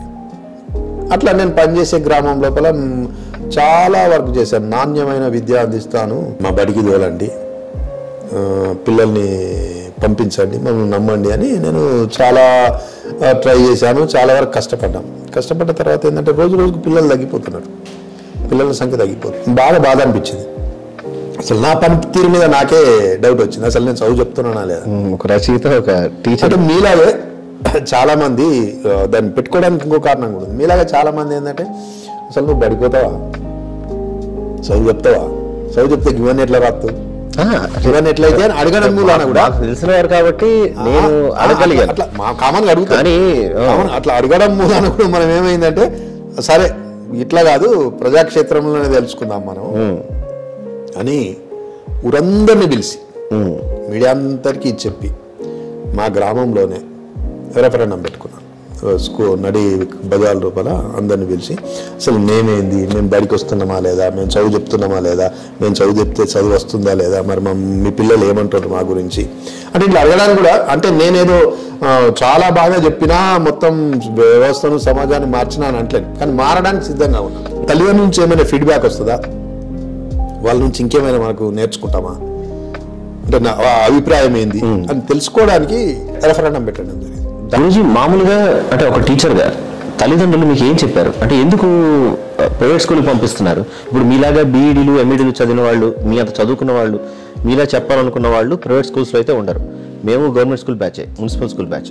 మేము ఇంగ్లీష్ మీడియం చదువుకున్నాం, కాకపోతే సిటీలో ఉండడం వల్ల ఇప్పుడు పర్వాలేదు, ఆ చదువు మాకు పనికొచ్చింది, మాకేమీ ప్రాబ్లం లేదు. తల్లిదండ్రులు ఎందుకు ఇప్పుడు సో కాల్డ్ ఒకటండి కార్పొరేట్ విద్యా సంస్థలు పంపించి, ఇప్పుడు ఒక హైక్ సృష్టించబడ్డది ఏంటంటే, ప్రైవేట్ స్కూల్లో చదివితేనే చదువు వస్తుంది, తర్వాత ఇంగ్లీష్ మీడియం చదివితేనే భవిష్యత్తు ఉంటుంది. ఈ 2 అంశాలు గ్రౌండ్ లెవెల్కి వెళ్ళిపోయాయి, అంటే తల్లిదండ్రుల దాకా వెళ్ళిపోయాయి. కాబట్టి గవర్నమెంట్ స్కూల్ అంటే ఇలా చదువు రాదు, చెప్పరు అనేటువంటి ఒక అభిప్రాయం తర్వాత ప్రైవేట్ స్కూల్లో చదువు అంటే ఏంది, 4 రైమ్స్ చదివి 4 మాటలు ఇంగ్లీష్లో మాట్లాడి బట్టి పెడితే అది చదువు అనుకుంటున్నాం. అది చదువు అనుకున్నప్పుడే ఇవాళ సమాజం ఇంత ఘోరంగా తయారైంది. ఎప్పుడైనా మీరు పిల్లల ఆత్మహత్యలు చూసారండి? ఇప్పుడు జరుగుతున్నాయి కదా సార్. ఇప్పుడు జరుగుతున్నాయి. ఎందుకు జరుగుతున్నాయి అంటే చదువు రాక. మనం అంటాం చదువు అనగానే మొత్తం పద్యాలు చదవడం, పాటలు చదవడం, ఇంగ్లీష్ పుస్తకాలు చదవడం, పేపర్ చదవడం, చదువు అనుకుంటాం. చదువు అంటే అది కాదు. చదువు అంటే బతకడం. శ్రీ పెద్దింటి అశోక్ కుమార్ కథలు రాయడంపై వివిధ యూనివర్సిటీలలో, డిగ్రీ కాలేజీలలో వర్క్షాప్స్ నిర్వహించారు. శ్రీ పెద్దింటి రాసిన చాలా కథలు వివిధ భాషల్లోకి అనువాదమయ్యాయి. 25 కథలు హిందీలోకి అనువాదమయ్యాయి. 2013లో ఏ ఆక్రమణ్ కప్కా ఓచుకా పేరుతో 11 కథలతో హిందీలో సంకలనం వచ్చింది. 11 కథలు మరాఠీలోకి అనువాదమయ్యాయి. 2013లో ఓ ఘర్ బంద్ డాలియా పేరుతో మరాఠీలో సంకలనం వచ్చింది. 12 కథలు కన్నడలోకి అనువాదమయ్యాయి. జాల పేరుతో 2022లో కథా సంకలనం వచ్చింది. 12 కథలు ఆంగ్లంలోకి అనువాదమయ్యాయి. అలాగే ఆంగ్లంలో కథల సంపుటి రాబోతోంది. ఎందుకు జరుగుతున్నాయి అంటే చదువు రాక. మనం అంటాం చదువు అనగానే మొత్తం పద్యాలు చదవడం, పాటలు చదవడం, ఇంగ్లీష్ పుస్తకాలు చదవడం, పేపర్ చదవడం, చదువు అనుకుంటాం. చదువు అంటే అది కాదు. చదువు అంటే బతకడం. కష్టాల్లో నిలబడడం, కష్టాలను తట్టుకోవడం, మానవత్వం ఉండడం, తోటి మనిషికి సహాయం చేయడం. ఇలా ఒక దారుణమైనటువంటి అంశం, రోడ్డు మీద యాక్సిడెంట్ జరిగితే వాడిని లేపడానికి బదులు వీడు ఫోటో తీస్తాడు. అవును సార్, అవును. ఏ చదువు చెప్పిందండి అది? వాడిని లేపి చేయుతనియడం అనేది చదువు. కానీ వీళ్ళకి చెప్పినటువంటి చదువు సెల్ఫీ కొట్టడము, లేకపోతే ఫోటో తీసి ఇంకెవరికో పెట్టడము, పోలీసులకు పెట్టడము ఇప్పటి చదువు. కానీ చదువు అనేది వాస్తవంగా మీకు ఒక చక్కటి ఉదాహరణ చెప్తాను అనిల్ గారు. 2 కోళ్ళు ఉంటాయండి, ఊరుకోడి, పారంకోడి. ఊరుకోడి చాలా బక్కగా ఉంటుంది, దానికి కొత్త మనకు మాంసం బొక్కలు వస్తాయి, అన్ని బొక్కలే వస్తాయి. కానీ అది ఆడగలదు, ఎగరగలదు, దుంకగలదు, తప్పించుకోగలదు, పరిగెత్తగలదు, బతకగలదు. తర్వాత తన పిల్లలను కోళ్ళం చేయగలదు. దానికి సబ్బండం తెలుసు, కానీ ఒక పెయ్యి లేదు, దాని లోపల మడం లేదు, కానీ దానికి అన్నీ తెలుసు. అది తప్పించుకోగలుగుతుంది, తర్వాత శత్రువుని ఎదుర్కోగలుగుతుంది, ఆ ధైర్యం దానికి. కానీ ఫారెన్ కోడిని చూడండి, అది మంచిగా 2 కిలోలు 3 కిలోలు ఉంటుంది, కానీ ఎక్కడ జరగదు. ఆడనే ఉంటుంది, ఆడనే తింటుంది, ఆడనే ఉంటుంది, ఆడనే పోతుంది, ఆడనే పోతుంది. దాన్ని ఏది తట్టుకోలేదు. అంటే కొద్దిగా వేడి ఎక్కువైనా తట్టుకోలేదు, కొద్దిగా చలి ఎక్కువైనా తట్టుకోలేదు, చనిపోతుంది. అంటే అది పరిగెత్తలేదు, కుయ్యలేదు, ఊరకలేదు. ఇవాళ ప్రైవేట్ వ్యవస్థ, ప్రైవేట్ స్కూళ్ళు, కార్పొరేట్ స్కూళ్ళన్నీ మనిషిని పారం కోళ్ళని తయారు చేస్తున్నాయి. నా బాధ అదే. అందుకే నేను రెఫరెండం పెట్టుకున్నది అది. ఆ రోజు ఆ తల్లిదండ్రులు మీకేం చెప్పారు? కానీ ఇలా ప్రభుత్వ స్కూళ్ళలో పనిచేస్తున్నటువంటి, చదువుతున్నటువంటి మనం అందరం చదువుకున్నాం. అందులో వల్ల స్వేచ్ఛ ఉంటుంది, ఆడతాము, పాడతాము, ఒక మానవత్వం వస్తుంది. తర్వాత పార్ట్ అక్షరాలు చదవడమే చదువు కాదు, అది 100 పార్ట్. చదువు లోపల ఒక పార్ట్, అక్షర జ్ఞానం అనేది చదువు లోపల పార్ట్. దాంతోపాటు మనకేదో హ్యుమానిటీ పెరగాలి, కమ్యూనికేషన్ పెరగాలి, ఒక వ్యక్తితో మాట్లాడడం రావాలి, తర్వాత నిలదొక్కుకోవడం రావాలి, తర్వాత ఒక ఆపద వస్తే దాన్ని తప్పించుకోవడం రావాలి. ఇవన్నీ సహజంగా నేర్పబడతాయి. కానీ దాన్ని మనం ఇవన్నీ మర్చి ఇదొక్కటే చదువు అనుకుంటున్నాం. కాబట్టి ఇలా సమాజం ఇంత వికృతంగా తయారైంది. అయితే తల్లిదండ్రుల నుంచి నాకు వచ్చిన ఫీడ్బ్యాక్ ఏంటంటే, మాకు ఇంగ్లీష్ మీడియం కావాలండి. అర్థమా ఇంగ్లీష్ మీడియం కాదు, తెలుగు మీడియం అయినా చదవచ్చు అంటే, కాదండి మాకు ఖచ్చితంగా ఇంగ్లీష్ మీడియం కావాలి.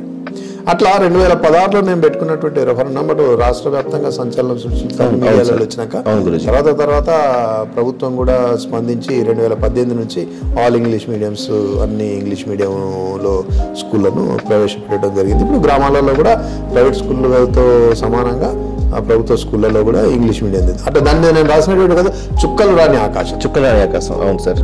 అంటే చుక్కలు అంటే పిల్లలు, ఆకాశం అంటే బడి, అంటే విజ్ఞాన ఆకాశం. చుక్కలు వాళ్ళు పిల్లలకు చదివే నేర్పవసరం లేదండి. వాళ్ళని తీసుకొచ్చి సిట్ రైట్ గా పెడితే అయిపోతుంది.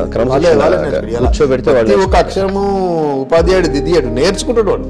వాడిని తీసుకొచ్చి అక్కడ కూర్చుండబెడితే ఆ ఎన్విరాన్మెంట్ కల్పిస్తే వాడు నేర్చుకుంటాడు. చదువు అంటే అదే, మనం నేర్పుడు కాదు, నేర్చుకునేలా క్రియేట్ చేయాలి. ఒక గొప్ప ఉపాధ్యాయుడు ఏం చేస్తాడంటే వాతావరణాన్ని సృష్టిస్తాడు. ఆ వాతావరణాన్ని సృష్టించాలి అనే అంశంతోనే రాసినటువంటి చుక్కలు రాని ఆకాశం. అదొక చక్కటి షార్ట్ ఫిలిం గా కూడా మనం తీసాం మేము, చుక్కలు రాని ఆకాశం అనేది. అట్లా విద్యా వ్యవస్థ మీద అంటే నా లోపల ఉన్నటువంటి ఆ తపన, అరే ఇది విద్య కాదు, ఇట్లుండాలి చదువు, ఎందుకంటే మనం కోడి మీద రాసినాం, కుక్క మీద రాసినాం, పిల్లి మీద రాసినాం, చదువు అనేది ఎట్లుంటుంది అని మనుషులు మనకి ఇట్లెందుకు తయారవుతుంది, ఈ సిలబస్లు ఇట్లెందుకు తయారవుతుంది అంటే అంశం మీద కూడా ఒక 10 కథలు విద్యా విధానం మీద రాసినాను. అంటే మార్పు ఎట్లా ఉండాలి, ఏ విధంగా జరగాలని. అట్లా తల్లిదండ్రులు కూడా దాన్ని చదివితే బాగుంటుంది. అంటే ముఖ్యంగా ఏంటంటే ఇలా సాహిత్యం అనేది సమాజం నుంచి కొద్దిగా దూరం అవుతుంది.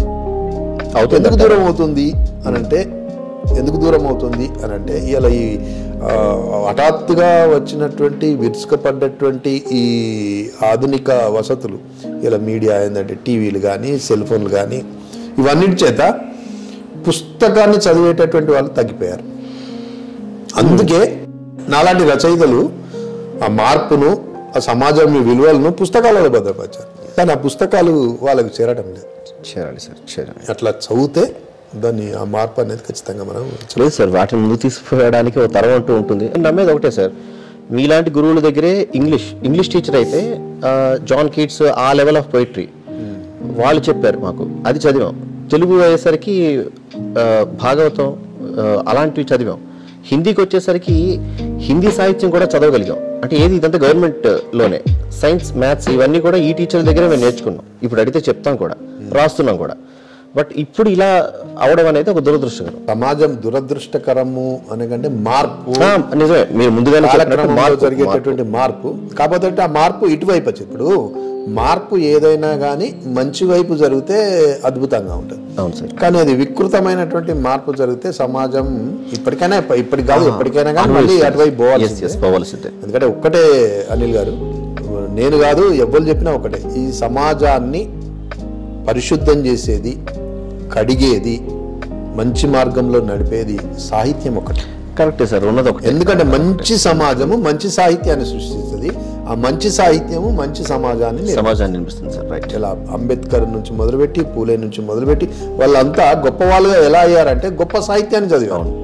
ఆ గొప్ప సాహిత్యం ఎక్కడి నుంచి వచ్చిందంటే అప్పుడున్నటువంటి గొప్ప సమాజం నుంచి వచ్చింది. అలాగే ఇప్పుడున్నటువంటి గొప్ప సమాజం, ఇప్పుడున్నటువంటి మార్పును ఆహ్వానించగల ఒక సమాజం సాహిత్యాన్ని సృష్టిస్తే అది అందిపుచ్చుకున్నటువంటి పిల్లలు ఎవరైనా ఉంటే వాళ్ళు ఇంకా గొప్ప సాహిత్యాన్ని సృష్టించగలరు, గొప్ప జీవితాన్ని బతకగలరు. సార్ ఇంకొకటి, కథని ఇంతగా ప్రేమించే మీరు, కథ రాయడానికి ఇంత కష్టపడే మీరు ఒక నవలని ఇంకా మరింత అంటే విస్తృతంగా, విపులంగా రాయాలని అనిపించడానికి కారణం ఏంటి?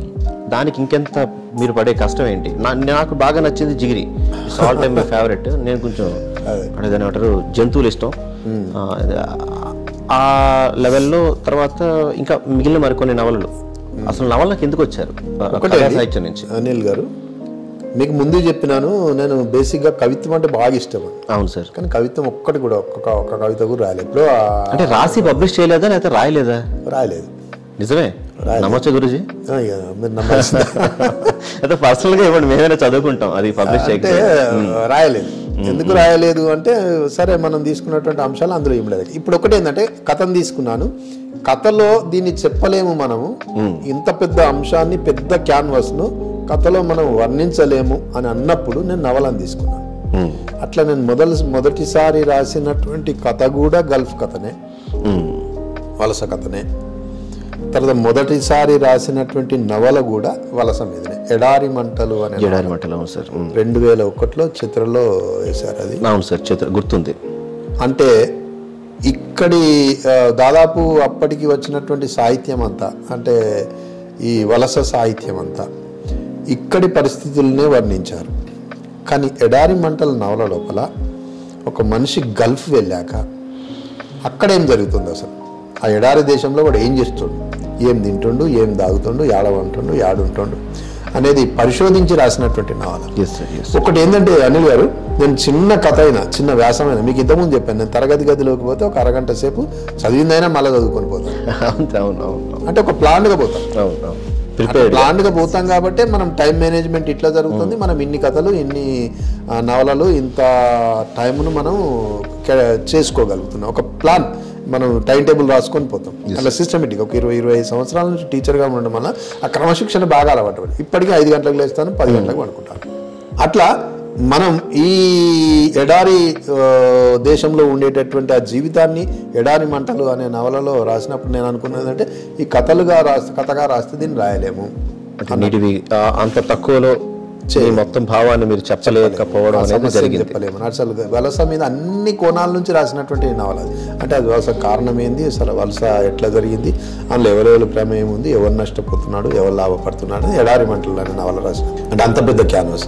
అంటే నవల రాయడానికి ప్రధానమైన ఉద్దేశం ఏంటంటే కథలో ఇది ఇముడదు, కథలో నేను చెప్పలేను దీన్ని అన్నప్పుడు పెద్దది ఎన్నుకుంటాం. నవలలో స్వేచ్ఛ ఉంటుంది, అనేక పాత్రలు ఉంటాయి, మనం ఎంతైనా రాయగలం, ఎంతైనా చెప్పగలం. అట్లా నవల రాయడానికి అదొక కారణం. అట్లా నేను 8 నవలలు రాశాను. నాకు నచ్చిన నవల జిగిరి, మీరు మొదలుపెట్టిన నవల వలస బతుకుల పైన, ఆ తర్వాత మీకు బాగా నచ్చిన నవల? ఒక తండ్రిని నీకు ఏ కొడుకు ఇష్టం అంటే నిజమే, ఒప్పుకుంటాను. కానీ ఇప్పుడున్న ఒక్కొక్కటి లోపల ఒక్కొక్క లక్షణం ఉంటుంది. మాకని కూడా కాదు సార్, చూసే ఈ ప్రోగ్రామ్ చూసే వాళ్ళకి బహుశా అన్ని చదివే అవకాశం లేని వాళ్ళకు ఖచ్చితంగా ఇవి చదవాలి, ఇవి చెప్పాలి అని నాకైతే ఉంది. అలా చెప్పవలసిన ఒక 2-3 నవలలు చెప్తే వాళ్ళు చదువుతారు. ఎడారి మంటల తర్వాత నేను రాసినటువంటి దాడి అనే నవల నాకు తెలుసు. గ్రామీణ పర్యావరణం మీద వచ్చినటువంటి మొట్టమొదటి నవల. అసలు మనిషి ఎక్కడ పుట్టిండు, ఎక్కడ మొదలయ్యిండు, గ్రామాల్లో అంత మార్పు ఎట్లా జరిగింది, ఇలా పర్యావరణం మన ఓజోన్ పొర కూడా తగ్గిపోతుంది, చిల్లులు పడుతుంది అని చెప్తున్నాం. వాటర్ ఇలా దోసెడు మట్టిని తీస్తే దోసెడు నీళ్లు రేటటువంటి భూములు మనకి, చలమలు ఉన్న నేల ఇలా 100,000 ఫీట్లకు వెళ్ళిపోయింది. 2,000 ఫీట్లు సిటీ. ఆ 2,000 ఫీట్లలో వచ్చేటటువంటి నీళ్లు కూడా విషయం, అవి తాగడానికి పనికిరానటువంటి నీళ్ళు. పర్యావరణం మీద అంటే నీళ్లు ఎక్కడ ఉండే, వ్యవసాయం ఎట్లా ఉండే. మొట్టమొదటిసారి వ్యవసాయం గూడలతో చెందురు. గూడ అంటే ఇట్లా చల్లుకుంటుంది, ఆడుదు పాడుదు. గుర్తుంది సార్, గూడ మాకే తెలియదు. అట్లా ఆ గూడ చేసినప్పుడు ఒక 2 గుంటలు 3 గుంటల భూమే సాగవుతుంది. అవును, సాగవుతుంది. ఒక బస్తా 2 బస్తాల వడ్లే వస్తుంది. కొద్దిగా మార్పు జరిగింది. సాంకేతికత వ్యవసాయంలోకి ప్రవేశించేసరికి ఏతం వచ్చింది. ఏతం ఇట్లా పోసేది. అవును సార్, ఏతం వచ్చిందంటే నీళ్ళు కొద్దిగా లోపలికి పోయినాయి కాబట్టి ఏతం వచ్చింది. ఏతం వచ్చినప్పుడు గూడ కంటే 2 కష్టపడాలి, కానీ ఏతంకి ఒక్కలే. ఒక 3-4 గుంటల భూమి సాగైంది. ఒక 5-6 బస్తాల ధాన్యము వచ్చింది. ఇంకా మార్పు జరిగింది. మోట వచ్చింది. మోట బావి. అప్పటికి నీళ్ళు ఇంకా లోపలికి పోయినాయి. మోట లోపల ఇక మనిషికి శ్రమ తగ్గింది. అవును, మంచిగా పశువులు వచ్చాయి. పశు జాయిన్ అయింది, అక్కడ కూడా వచ్చాయి. దున్నటమే కాకుండా నీళ్లు తోటం కూడా దానితోనే అయింది. కొత్త సుఖం అయింది, వీనికి కొత్త సుఖం వచ్చింది. అటు వాళ్ళు పోవడం ముందుకు వెనక్కి పోవడం, ముందుకు వెనక రావడం, పోయడం లేదు. అట్లా విస్తీర్ణం కూడా పెరిగింది. ఒక 10-20 గుంటలు కార్యక్రమం దాకా సాగు జరిగింది. ఒక 10 బస్తాలు 15 బస్తాల దాకా పంట పండి. కొన్ని రోజులు అయ్యాక డీజిల్ ఇంజిన్ వచ్చింది. అంటే నీళ్ళు ఇంకా లోపలికి పోయినాయి. యాతానికి కాందనంత లోపలికి పోయినాయి. డీజిల్ ఇంజిన్ వచ్చింది. అంటే బావిల్ అవి డీజిల్ ఇంజిన్. డీజిల్ ఇంజిన్ వచ్చాక ఇంకా పెద్ద మార్పు జరిగింది. మనకి ఏం లేదు, ఇట్లా ఇంజిన్ కొట్టుడే అంతే. అట్లా నడిచేసింది. అట్లా ఓ 2 ఎకరాలు ఎకరము భూమి సాగైంది. పంట కూడా బాగా పండింది. మనిషికి శ్రమ తగ్గింది. మీరు ఇక్కడ అనుపాతాలు చూడండి. నీళ్లు లోపలికి పోతున్నాయి, ఇక్కడ పంట భూమి పెరిగింది, పంట పెరిగింది, శ్రమ తగ్గింది. మనిషికి శ్రమ తగ్గింది, కానీ నీళ్ళు లోపలికి పోతున్నాయి, పంటలు మాత్రం పెరిగాయి. తర్వాత ఏమైంది, అది కూడా బంద్ అయ్యి బోర్లు వచ్చినాక ఇప్పుడు చివరికి ఏంటంటే సబ్మెర్సబుల్.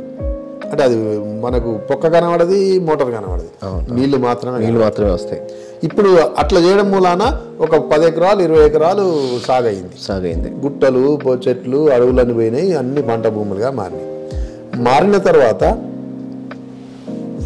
విపరీతమైన పంట పండింది. పంట పండిన తర్వాత ఏమైంది అంటే వాటర్ నీళ్లు లోపలికి వెళ్ళిపోయింది. అంటే పర్యావరణం ఎట్లా పోయింది అంటే అడవులు నాశనం అయినాయి. అడవి నాశనం అవుతుంది, మరి పంట భూములుగా మారినాయి. పంట భూములు ఇప్పుడు బీడు భూములుగా మారినాయి.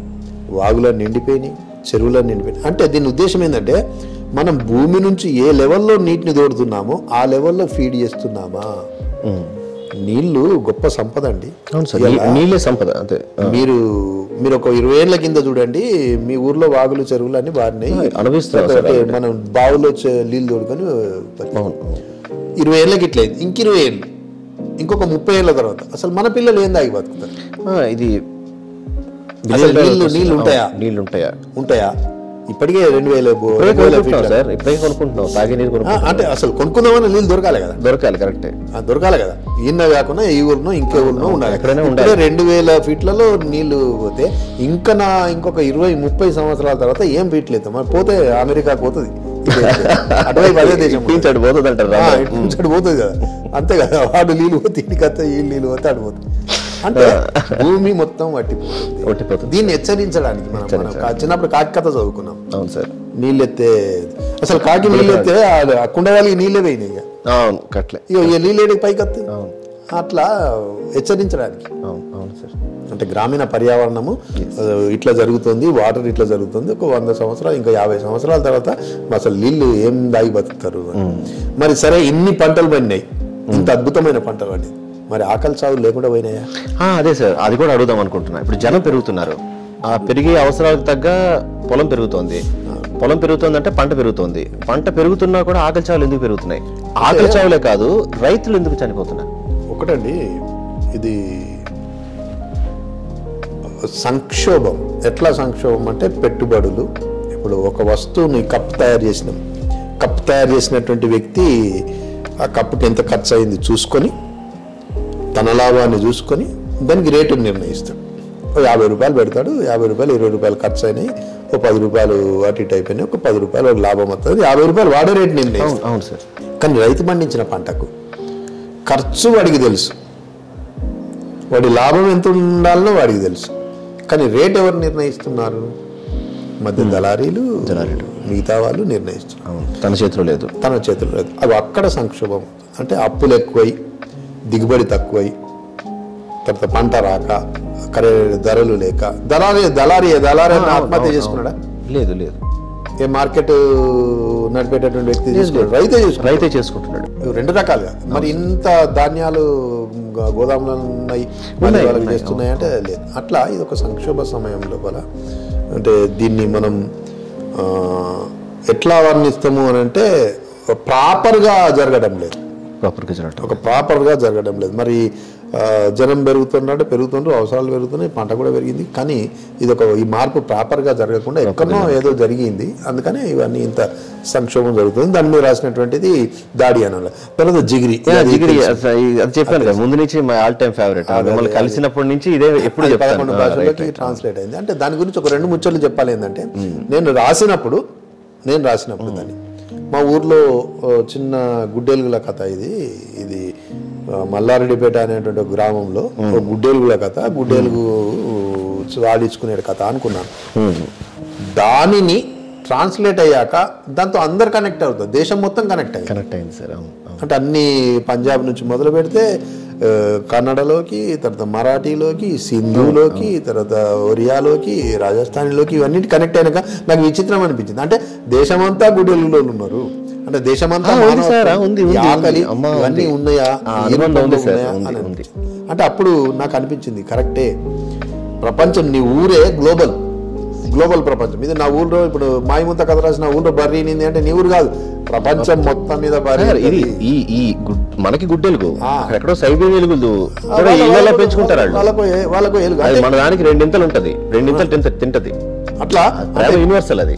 అంటే సమస్య రూపము వేరైనా సమస్య ఒకటే ఉన్నది అని మనకు అర్థమైపోయింది.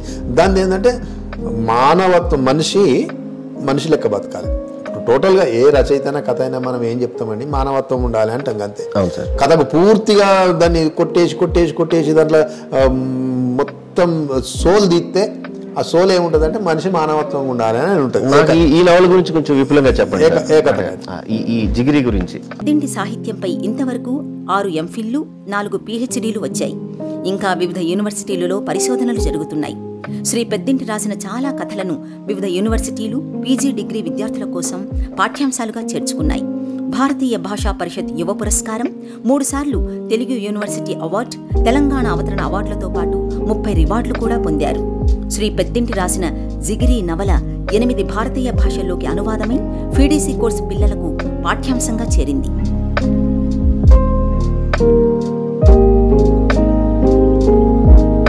జిగిరి ఒక లవ్ స్టోరీ అంటే అమ్మాయి అబ్బాయి మధ్య between the man and Animal. అంటే గుడ్డెలుగు అనేది ఒక క్రూర జంతువు అండి. దాన్ని తీసుకొచ్చి మనుషుల్లోకి తీసుకొచ్చిన తర్వాత మనుషుల మధ్య ఉండి మనుషుల అలవాటు నేర్చుకొని తనలో ఉన్నటువంటి మృగ లక్షణాలన్నీ వదిలి మనిషిగా మారి మనుషుల్లో మనిషిగా మెదులుతుంది. అంటే మృగ లక్షణాలన్నీ కోల్పోయింది. అది ఒక మనిషిలాగా మారి తెలియదు. నేను కురకాలే కొట్టాలి, నేను క్రూర జంతువు అన్న విషయం మర్చిపోయింది, తెలియదు. మనిషి సరే, దాన్ని సాగుతున్నటువంటి మనిషిలాగా బతకాల్సిన వాడు, మానవత్వంతో ఉండాల్సిన వాడు మృగంలా మారి దాన్ని చంపాలని చూస్తాడు. అంటే మృగ లక్షణాలు ఉన్నటువంటి మనిషికి మనిషిలా మారిపోయినటువంటి క్రూర మృగానికి మధ్య జరిగిన సంఘర్షణే జిగిరి. అంటే దాన్ని విడువలేనటువంటి తరం ఎట్లా ఉండేది, ఒక తండ్రి తరం ఎట్లా ఉండే, కొడుకు తరం ఎట్లా అయింది, 2 ఎకరాల భూమి కోసం తను ఏం చేశాడు అనేది దాని ఇతివృత్తం. అంటే దాన్ని పక్కకు పెడితే మనిషి అనేవాడు మృగం అనేది అంటే 4-6 వాళ్ళు 6 నెలలు అయితే వాళ్ళు వీళ్ళు అవుతారు, వీళ్ళు వాళ్ళు అవుతారు అని అంటారు. అంటారు మనుషుల మధ్య క్రూర మృగమే మనిషిలాగా మారినాక నువ్వు మనుషుల మధ్య ఉన్నవాడివి, మనిషిలా ఆలోచించాల్సిన వాడివి, క్రూర మృగం ఎందుకు అవుతున్నావు అన్న ప్రశ్న సంధించేదే జిగిరి అనే నవల. చిన్న 4 పాత్రలతో చిన్న నవల, 4 పాత్రలతో జరిగేదే. కానీ అది మనం దాన్ని గుండె పిండేస్తుంది. అందులో ఉన్నటువంటి హ్యుమానిటీ, అందులో ఉన్నటువంటి ఒక మానవత్వపు కోణము, తర్వాత అందులో ఉండేటువంటి ఒక ప్రేమ, అఫెక్షన్, ఆప్యాయత అంతా కనపడుతుంది ఒక చిన్న కుటుంబంలో ఉండేటటువంటి. దాన్ని నేను 2006లో రాసినాక నేను అనుకున్నాను, అసలు ఒక విచిత్రమైన విషయం ఏంటంటే 2006లో నేను రాసినాక ఒక పత్రిక పంపితే, ఇది నవలనా, ఇదేం నవల, ఇవరిదాకా నువ్వు చాలా మంచి రచనలు చేసిన వాడివి, పేరు చెడగొట్టుకోకు అని ఆ ఎడిటరు ఒక పుట్టినోటు పెట్టి నా నవల నాకు పంపించాడు. పంపించిన తర్వాత నేను నిజమే అనుకున్నాను, ఇది కథనే కావచ్చు 2006లో. అంటే అప్పటికి ఇంకా నేను రైజింగ్ రాస్తున్నావాన్ని కావచ్చు అనుకుని నేను భద్రంగా అట్లా పెట్టేసి అప్పుడే ఆట నవలల పోటీలు పెడితే ఎందుకు పనికిరాదు కదా, దాంట్లో మనకు ప్రైజ్ ఏమి వస్తుంది పంపించినాం. దాంట్లో ఫస్ట్ ప్రైజ్ వచ్చింది. వచ్చిన తర్వాత దానిలో అది హిందీలోకి ట్రాన్స్లేట్ కావడం, తర్వాత అంటే ఇప్పుడు మనం అది నేను నవలనే కాదనుకున్నది అది గొప్ప నవలగా మారింది. అంటే మీరు అనుకున్నారు ఆ పబ్లిషర్ వల్ల, పబ్లిషర్ ఆయన తర్వాత పబ్లిషర్ ఏమనుకున్నాడు పాపం, బహుశా దాని మీద తర్వాత ఆయనే సమీక్షలు రాశాడు. అట్లా ఒప్పుకున్నాడు. తర్వాత రాసినటువంటి నవల ఊరికి ఉప్లం ఏంటంటే పొలిటికల్ పార్టీస్ సటైర్గా రాసినటువంటి నవల అది. పొలిటికల్ పార్టీస్ ఇలా ప్రభుత్వాలు ఏం చేస్తున్నాయి ప్రజలకు. ఇప్పుడు మనం సంక్షేమ పథకాలు అంటాం, సంక్షేమ పథకాలు సరే ఉండాల్సిన లెవెల్, కానీ ఉండాల్సిన లెవెల్ కంటే ఎక్కువగా ఉంటే ఆ సంక్షేమ పథకాలు ప్రజలు సోమరిపోతులు చేస్తాయి. అది కూడా ఒక అంటే 2 తాయిలాలు ఓట్ల కోసం ప్రభుత్వాలు ఉపయోగించేటటువంటి సంక్షేమ పథకాలు అప్పుడు చంద్రబాబు నాయుడు పీరియడ్ లోపల 2000 సంవత్సరంలో పోటీపడి మరి బ్యాంకు లోన్లని, స్వశక్తి గ్రూపులని, తర్వాత వాళ్ళకు పావలా వడ్డీ అని, లేకపోతే ఇదని అదని ఒక రకమైన హైక్ క్రియేట్ చేసి రాజకీయ నిరుద్యోగాన్ని తీర్చడానికి ఊర్లో చిన్న పదవులు, ఎడ్యుకేషన్ కమిటీ అని, తర్వాత ఎడ్యుకేషన్ చైర్మన్ అని, వాటర్ కమిటీ అని, ఇట్లా రాజకీయ నిరుద్యోగులను సంతృప్తి పరచడానికి చేసినటువంటి ఆ పనుల్లో అసలు గ్రామాలు ఎట్లా శిథిలమైన 2000లో రాసిన 2000 నుంచి 2010-12 దాకా జరిగినటువంటి మార్పులన్నింటినీ చిట్టించినటువంటి గొప్ప నవల అది. అంటే మామూలుగా కాదు, ఒక గ్రామం కాదు, సమాజం కనిపిస్తుంది మనకి. ఈ దేశంలోనే జరిగింది సార్ అది. యాక్చువల్లీ మనం మొత్తం జరిగింది. ఇప్పుడు సార్ మా ఊరు దేశంలో భాగం. అవును, ఢిల్లీలో జరిగిన మా ఊరు దాకా అంతే కరెక్ట్. కాబట్టి దేశం మొత్తం మీద జరిగినటువంటి ఆ మార్పులు అంటే సంక్షేమ పథకాల పేరిట, ప్రజా సంక్షేమ పథకాల పేరిట ప్రభుత్వాలు ప్రవేశపెట్టినటువంటి కొన్ని పథకాలు ప్రజలను ఏ విధంగా మోసం చేసినాయి, అది నిజమని నమ్మి ప్రజలు దానిలో ఆకర్షితులై ఎట్లా మోసపోయారు. తాయిలాలు అవే జీవితం. అంటే దాన్ని ఊరికి ఉప్లం అనేటువంటి నవల. తర్వాత రాసినటువంటిది సంచారి అనే నవల, చాలా గొప్ప నవల. గంగెద్దుల జీవితాలు. అంటే అనిల్ గారు ఒకటి ఏంటంటే, నేను ఏ కథ, నవల, వ్యాసం, ఏ చిన్నది నాటిక ఏది రాసినా కానీ పరిశోధించకుండా రాయను. అది అర్థమవుతుంది మాస్టర్. తర్వాత మొదలయ్యేలా పొద్దుగాల రాసి పొద్దుగా వరకు పంపించను, అలవాట్లేదు. టేబుల్ మీద ఇప్పటికీ మీరు నమ్మరు కానీ 20 ఏళ్ళ కింద రాసుకున్న కథ కూడా ఉన్నది టేబుల్ మీద. 20 ఏళ్ళ నుంచి రాయకుండా నేను నోట్స్ రాసుకొని మనసులో మెదులుతున్నటువంటి కథలు కూడా ఉన్నాయి. అట్లా మసిలి బయటకు వచ్చినటువంటి కథ అది. మనం ఏంటంటే బాగా మనం దాన్ని కాల్చి బాగా బయటకు దాన్ని రెసిస్టెన్స్ పవర్ అట్లా ఉంటాం. అంటే కథకులు కూడా అట్లా చేయాలని నా అభిప్రాయం. నేను కూడా ఆ విధంగా చేస్తూ సరే మంచిగా చెడ్డ పక్కకు పెడితే నాకు సాటిస్ఫాక్షన్ అనిపించి ఇక ఇది దీంతో ఏం లేదు రాయుడు పాస్ అవుతారు రాయుడు అన్నప్పుడే నేను బయటకు పంపి. అంటే ఇదే గురుజీ, అంటే మీ నుంచి ఇంకో అడగాల్సిన క్వశ్చన్ ఏంటి అంటే, ఇప్పుడు రాసే వాళ్ళకి మీరు ఇచ్చే, అంటే ఆల్మోస్ట్ చెప్పారు, అంటే మీరు రాసే విధానంతోనే అర్థమైంది, కానీ ఇప్పుడు రాసే రచయితలకు మీరు ఇచ్చే ఒక అనుభవం గల ఒక సీనియర్ రచయితగా మీరు ఏం చెప్పదలుచుకుంటున్నారు? సందేశాలు ఇచ్చేంత పెద్దవాళ్ళం కాదు, సలహాలు టీచర్గా ఒక సూచనలు చేయగలం. ఎందుకంటే రచయిత ఇప్పుడు విమర్శ చనిపోయింది. మీరు ఒప్పుకున్నా విమర్శ చనిపోయింది. అంటే విమర్శకులు లేరు, సమీక్షకులు ఉన్నారు. సమీక్ష ఉన్నది అంటే ఇది ఇట్లుంది, అట్లుంది, గొప్పగా ఉంది, మంచిగా ఉంది, లేకుంటే ఇట్లా, కానీ ఇది ఇట్లుండాలి, ఈ విధంగా ఉంటే బాగుంటుంది అనేటువంటి తెలుగు లోపల విమర్శ చనిపోయింది, అంటే చంపేయబడ్డది. నేను అనేది ఏంటంటే, రచయితలు ఎవరైనా సరే, నేను చాలా సందర్భాలు చెప్తున్నా, రచయిత కోడిలా ఉండద్దు, పిల్లిలా ఉండద్దు, కోతిలా ఉండద్దు, కంగారులా ఉండద్దు, రచయిత ఉడుములా ఉండాలి, మొసల్లా ఉండాలి అని. ఎందుకంటే ఉడుమంటే ఉడుము పట్టుకుంటే అట్లా కాదు. కోడి ఏం చేస్తుంది, తన పిల్లలను 24 గంటలు ఎంబడినే దింపుకుంటుంది. పిల్లి ఏం చేస్తుంది, తన పిల్లల్ని ఇల్లు ఎత్తుతా ఉంటుంది. కోతి ఏం చేస్తుంది, తన పిల్లల్ని మెడ మీదనే మోస్తుంది. కంగారు ఏం చేస్తుంది, పొట్టలనే పెట్టుకుంటుంది. కానీ ఉడుము ఏం చేస్తుంది అంటే ఆ గుడ్లు పెట్టే మర్చిపోతుంది అంటారు. అసలు పిల్లలు ఏడు ఉన్నారో కూడా తెలియదు దానికి.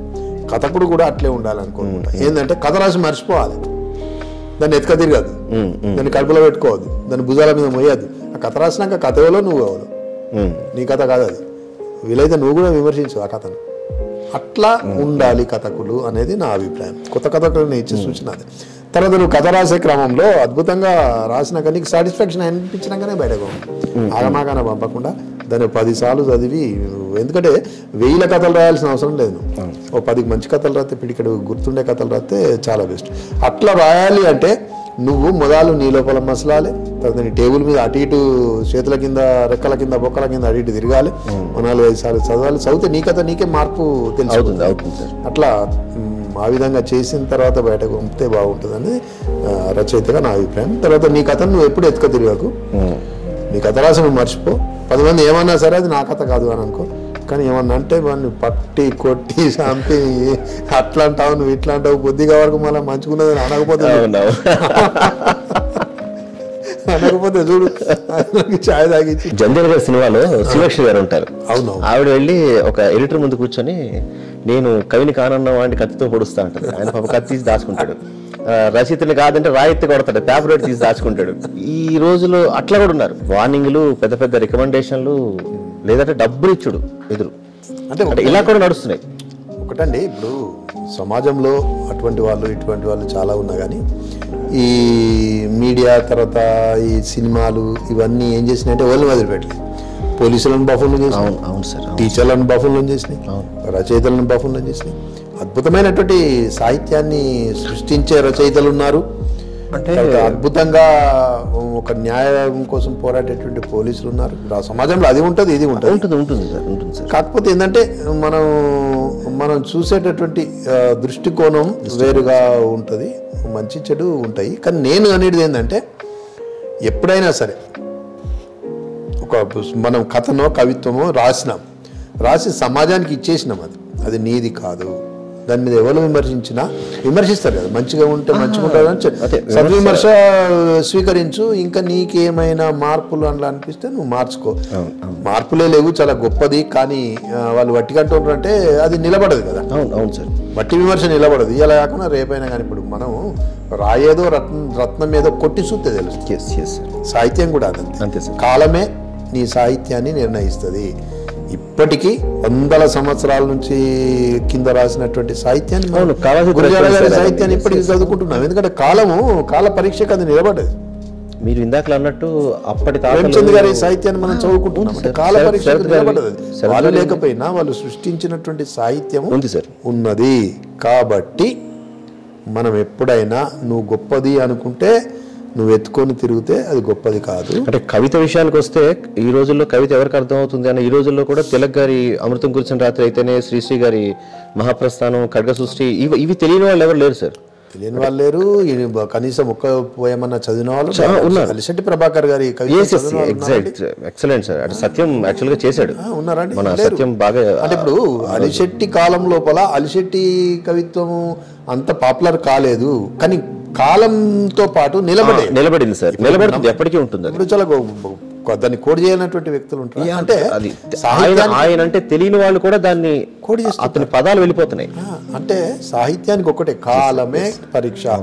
అంటే కాలంలో అది నిలబడుతుంది. మంచి సాహిత్యం అయితే నిలబడుతుంది, చెడ్డ సాహిత్యం అయితే కొట్టుకుపోతుంది. సార్ అంటే వాస్తవీకరణ అంటే ఫిక్షన్ నుంచి నాన్ ఫిక్షన్కి వస్తే తెలంగాణ ఉద్యమంలో మీరు పార్టిసిపేట్ చేశారు. అవునండి. ఒక ఉద్యమకారుడిగా అది మీ ఉద్యోగ బాధ్యతలు చేస్తూ మీ రచనా వ్యాసంగాన్ని కొనసాగిస్తూ దీంట్లో మీ వ్యూ కాకుండా యాజ్ ఇట్ ఈస్గా జరిగిన ఇష్యూస్పై వచ్చిన లాంగ్ మార్చ్ గురించి మీ మాటల్లో. ఒకటండి, 2000 నుంచి 2014 వరకు, అంటే దాదాపు పుష్కర కాలం పైగా తెలంగాణ లోపల ఉద్యమకారులు అన్నోళ్ళు లేరు కాదు, ప్రజలంతా ఉద్యమకారు. ప్రజలంతా అంటే గ్రామాన ఉద్యమ ఆకాంక్ష, గ్రామాన శిబిరాలు ఏర్పడ్డాయి, గ్రామాన జేఏసీలు, ఎవరికి వాళ్ళు కుల జేఏసీలు, తర్వాత ఉద్యోగ జేఏసీలు, ఎవరికి వాళ్ళు ఏర్పడ్డాయి. యూనివర్సిటీల నుంచి అంత బలమైనటువంటి ఆకాంక్ష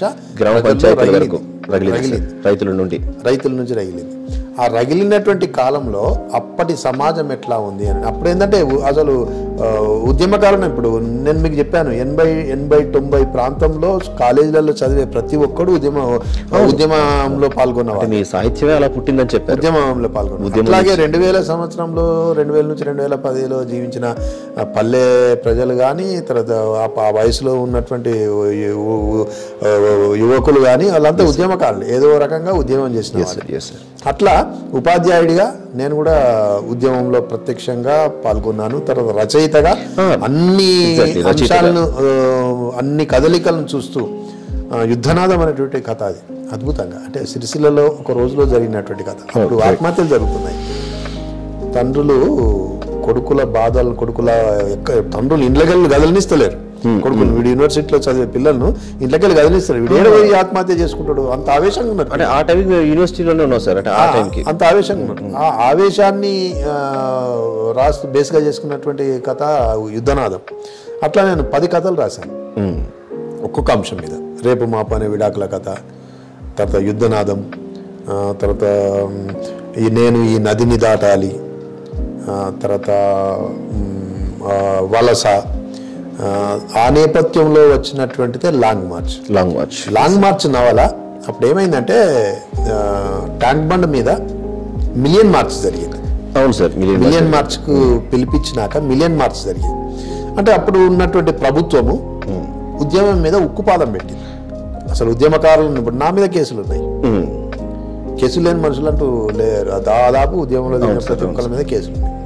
అంటే ఉద్యమకారులను కేసులు పెట్టి ఉద్యమాన్ని అణచివేయాలని ఎంతగా ప్రయత్నించిందో అంతకంటే ఎక్కువగా ఉద్యమం నడిచింది. ఒక్కటండి అనిల్ గారు స్పష్టంగా చెప్పింది, భారతదేశం లోపల భారత స్వాతంత్ర ఉద్యమము ఎంత ఉద్వేగంగా, ఎంత పకడ్బందీగా, ఎంత ఆకాంక్షతో జరిగిందో, భారత స్వాతంత్ర ఉద్యమం తర్వాత భారతదేశంలో తెలంగాణ ఉద్యమం కూడా అంతే బలమైన ఆకాంక్షతో, అంతే బలంగా, అంతే ప్రజల్ని కదిలించి. కానీ ప్రభుత్వం అణిచివేసేంత లాగా ఉండడానికి ఇదేం సాయుధ పోరాటం కాదు.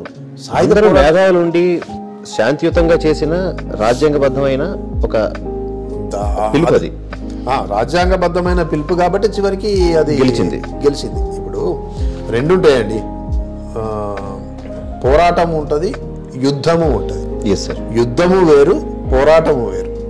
యుద్ధంలో జయాపజయాలు ఉంటాయి, కానీ పోరాటంలో విముక్తే ఉంటుంది. విముక్తి, అంటే విముక్తి జరిగే వరకు పోరాటం. గొప్ప పదం సార్. తెలంగాణ పోరాటం అది, తెలంగాణ యుద్ధం కాదు. యుద్ధం జరిగితే అణచివేయబడుతుండే, కానీ తెలంగాణ పోరాటం కాబట్టి అది అంతిమంగా తన లక్ష్యాన్ని చేరుకుంది, గమ్యాన్ని ముద్దాడింది. ఆ క్రమంలో వచ్చినటువంటిది లాంగ్ మార్చ్. లాంగ్ మార్చ్లో ఏంటంటే ఒక రైతు, అంటే వానికి ఉద్యోగంతో సంబంధం లేదు, ఉద్యోగాలతో సంబంధం లేదు, వానికి సంక్షోభాలు, ఇది ఆంధ్ర తెలంగాణ వివక్షతో సంబంధం లేదు, వ్యవసాయం చేసుకునేటటువంటి రైతు వాడు. వ్యవసాయం చేసుకునే రైతుకు అక్కడ దాకా వచ్చింది ఈ ఉద్యమం. చూడు, ఆ రైతు కూడా వాడు కూడా ప్రశ్నిస్తాడు. సరే, నేను బర్రె పాలు పెడితే నా పాలు 20 రూపాయలకు లీటర్ ఉంటుంది, ఎట్లా? ఆంధ్ర నుంచి వచ్చిన పాలు 25 ఉంటాయి, ఎట్లా? అరే, నా చక్కెర, నేను పండించిన చెరుకు తక్కువ ధర, ఎట్లా? వాళ్ళు పండించిన చెరుకు ఎక్కువ, అది తీయగా ఉంటుంది, ఇది చేదు ఉంటుందా అనేటటువంటి అంశాలు రైతు దాకా వచ్చినాయి. ఒక సాధారణ రైతు వాడు ఏంటంటే ఉద్యమంలో చాలా యాక్టివ్గా పాల్గొంటుండు. వానికి తెలిసింది లాంగ్ మార్చ్, మిలియన్ మార్చ్ జరుగుతుంది ట్యాంక్ బాడి మీద. వాడు అనుకుంటాడు నేను పోవాలి తప్పకుండా అనుకుంటాడు. బయట జరిగే పరిస్థితులు వానికి తెలియదు. అది క్యాన్సల్ అయింది, తర్వాత పోలీసులు వచ్చిర్రు, కేసు పెట్టిర్రు అని తెలియదు.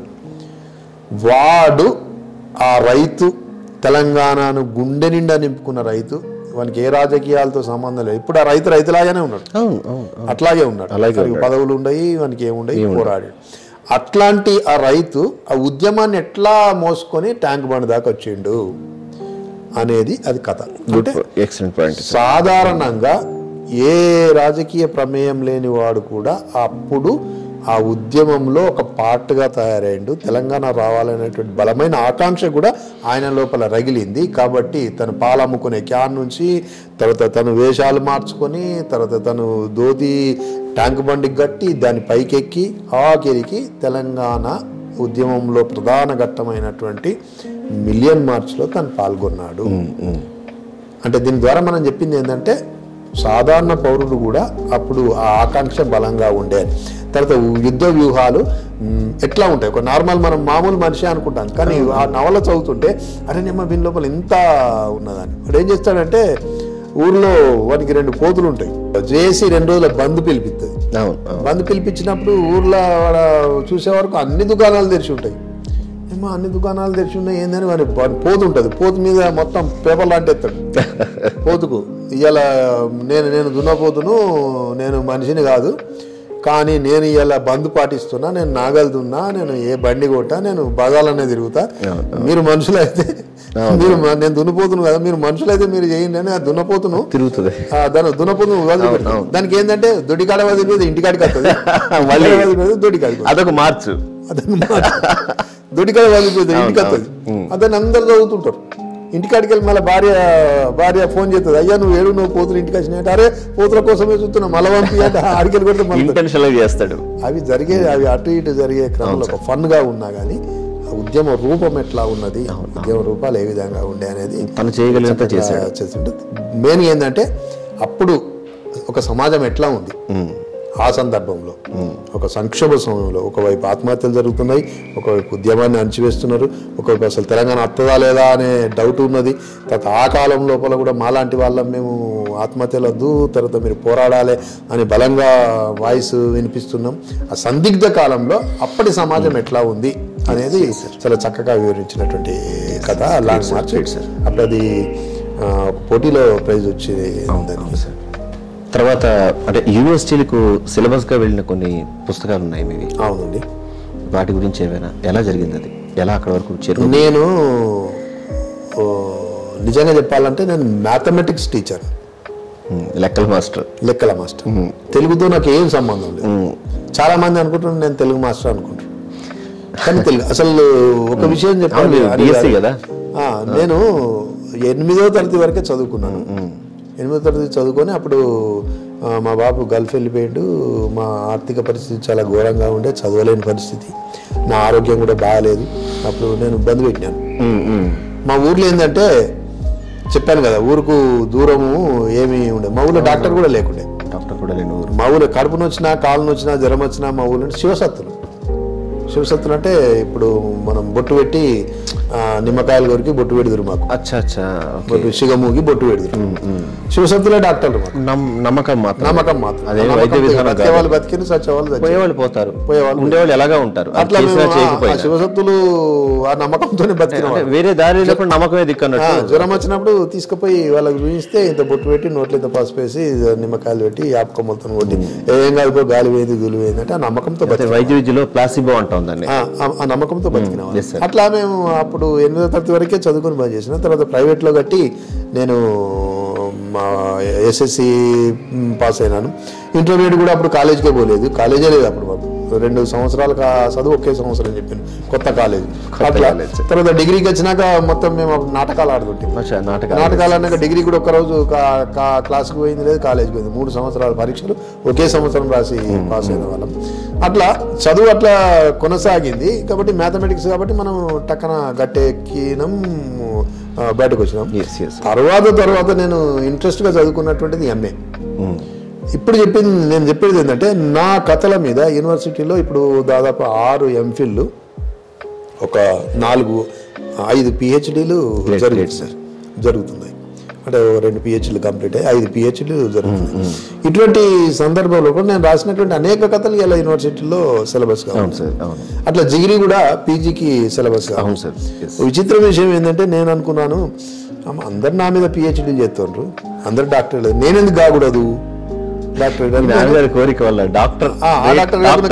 డాక్టరేట్ అవుదామని, ఈ డాక్టరేట్ అన్న అవుదామని నేను రిజిస్టర్ చేసుకున్న తర్వాత మన చివరి ఫైనల్ ఎగ్జామ్ రాస్తే నా క్వశ్చన్ నాకే వచ్చింది. అవును, ఇదొకటి నేను యాక్చువల్గా పోస్ట్ లో కూడా చదివాను. ఇది జిగిరి మీద రాసినటువంటి పరావస్తు చిన్నసూరి గారికి జరిగిందని విన్నాను. ఆయన రాసినది ఆయనకి క్వశ్చన్ గా వచ్చిందంట.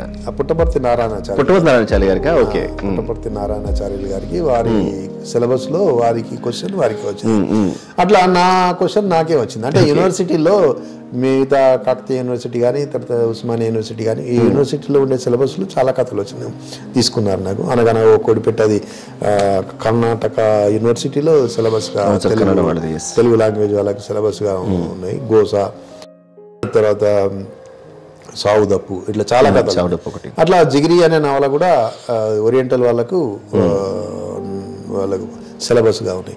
అంటే ప్రజా జీవితాలను చిత్రించేటటువంటి కథలు కానీ నవలలు కానీ ఈ తరం పిల్లలకు అందుబాటులో చదివితే వాళ్ళకు వాళ్ళ దృష్టికోణం వాళ్ళ ఆలోచనలో మార్పు వస్తుందనే ఉద్దేశంతో సిలబస్లో చేర్చారు. అట్లా చాలా కథలు సిలబస్లో యూనివర్సిటీ సిలబస్లో ఉన్నాయి. శ్రీ పెద్దింటి అశోక్ కుమార్ తెగారం నాటకానికి నటనలో నంది అవార్డు వచ్చింది. దాగుడుమూత దండాకోర్, మల్లేశం సినిమాలకి మాటలు రాశారు. ఇంకా మాటలు పాటలు రాస్తున్నారు మన పెద్దింటి అశోక్ కుమార్ గారు.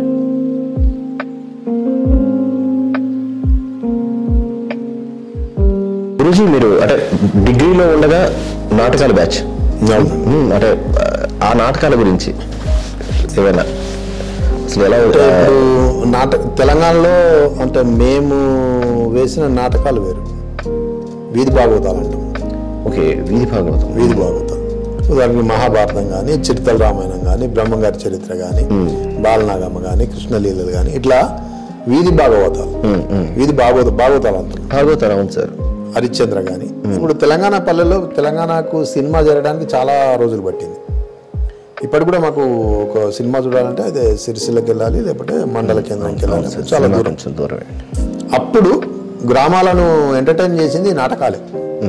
అంటే ఈ వీధి భాగవతాలు అద్భుతంగా పొద్దుగల రాత్రి పోయి 7, 8, 9 గంటలకు పోయి కూర్చున్నామంటే తెల్లవారుదాకా. ఒక్కొక్కసారి ఆడవాళ్ళు నాటకం చూసి వచ్చి వాకిళ్ళు నూకుదురు, తెల్లారుతుండే. అంటే ఒక జోష్ ఉంటుండే. మా ఇల్లు కొద్దిగా పెద్దగా ఉంటుండే.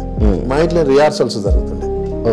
అసలు నాకు తెలిసిందంటే నేను రచయితగా అప్పుడే పుట్టి ఉంటాను, నాకు తెలియదు. కానీ అంటే చిన్నతనం, అంటే అక్కడే పుట్టిందే బాబు. 6, 7 తరగతులు చదివేటప్పుడు నాకు వాళ్ళ ఈ పాత్రలు రాయడం, చిన్న చిన్న పాత్రల్లో వచనాలు రాయడం, తర్వాత ఏమైనా పాటలు పెద్దగా ఉంటే చిన్నగా చేయడం, చిన్నగా ఉంటే పెద్దగా చేయడం, కొత్త పాటలు రాయడం అనేది అప్పుడే చిన్నగా రాదుండి ఆ బీజం అప్పుడే పడి ఉంటుంది సార్. ఆ నాటకాల అనుభవాలే తర్వాత నేను మా ఊరు భాగవతం అనేటువంటి కథలు రాసినాను. అంటే చిన్నప్పుడు జరిగినప్పుడు మీకు చెప్పాను ఇంతకుముందు శివసత్తులు అని ఆ కథనే తర్వాత తెగారం అనేటువంటి కథ రాసిన. ఓకే, తెగారం అనే కథ నాటకం రాస్తే నంది అవార్డు వచ్చింది. Great great sir. అంటే అప్పుడు చూసినటువంటి జీవితము నాకు తర్వాత కథలు రాయడానికి బాగా ఉపయోగపడింది.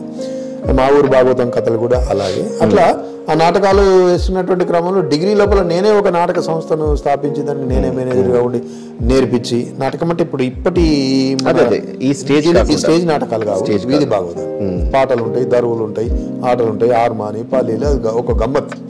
అదొక కల్చర్ సార్, అదొక ఎంటర్టైన్మెంట్ కల్చర్. ఇప్పుడు ఊర్లో అందులో రాజేష్ మేతూరు వాడు పొద్దంతా జీతగాడు, రాత్రి మాత్రం రాజు మహారాజు ఇట్లా వచ్చి రాజ్యం బాగుండా రైతులు బాగున్నారా అని వాడు తెల్లారితే వాడు పూరి. అంటే ఆ గ్రామాల్లో ఈ రాజేషం వేసిన వాడికి అట్లా వాళ్ళకే ఫాలోయింగ్ ఉంటుండే. ఎన్టీ రామారావు కృష్ణకి ఎంత ఫాలోయింగ్ ఉంటుండే, ఊర్లో అంత ఫాలోయింగ్ ఉంటుండే వాళ్ళు, అంత వాళ్ళే హీరోలు వాళ్ళు. అట్లా దానికి అట్రాక్ట్ అయ్యి దానికి ఆకర్షితులమై మేము నాటకాలు వేయడం జరిగింది. తర్వాత కాలంలో నాటకాలు బాగా ఇష్టం కాబట్టి నాటకాలు ఒక 8 నాటకాల వరకు రాసిన. అలా తెగారం, తర్వాత నేనరు, ఈ మొన్న మినిస్టర్ వత్తాండు, ఈ నాటకాలు కథలను తీసుకొని నాటకాలు.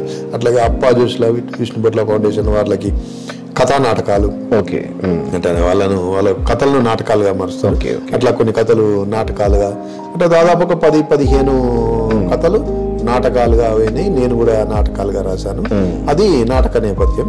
దానిలోంచి కూడా నేను కథకునిగా పుట్టి ఉంటాను బహుశా. Great great sir.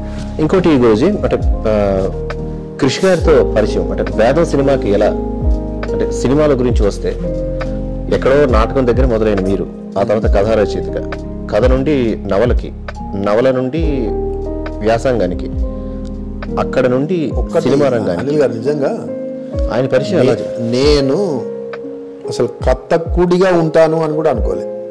నా లైఫ్, నా జీవితం ఏంటంటే ఒక ఉపాధ్యాయుడిగా ఒక ఉద్యోగం చేసుకోవాలి. ఎందుకంటే ఉద్యమాలలో ప్రభావితమై పనిచేసిన వాళ్ళం. గన్ను కాదు, సమాజానికి చదువు కావాలి అని బాగా ఆకాంక్ష. అంటే మనం ఒక టీచర్ అయితే 100 మంది పిల్లలకి చదువు చెప్పచ్చు. అది నిజమే సార్, అది నిజం. అట్లా టీచర్ కావాలి అనేటువంటి ఆకాంక్ష, టీచర్ అయ్యి చదువు చెప్పాలనేటువంటి ఆకాంక్ష. అట్లా టీచర్ని అయినా కష్టపడి చదివి డిఎస్సి టీచర్ అయ్యాక అనిపించింది అసలు టీచర్ కంటే ఇంకొక గొప్పవాడు ఉన్నాడు, రచయిత సార్. టీచర్ అయితే కొంతమంది పిల్లలకే చెప్తాము, రచయిత అయితే సమాజానికే పాఠాలు చెప్తాం. టీచర్ రచయిత అయితే అది ఇంకొక మెట్టు అని అనిపించినప్పుడు, అంటే నేను ఉపాధ్యాయుడిగా నాకు నేను అనుకొని అయినటువంటిది, కానీ రచయితగా నేను ఎప్పుడు అయితను అనుకోలే. అంటే ఆ పరిస్థితులు నన్ను రచయితని చేసినాయి.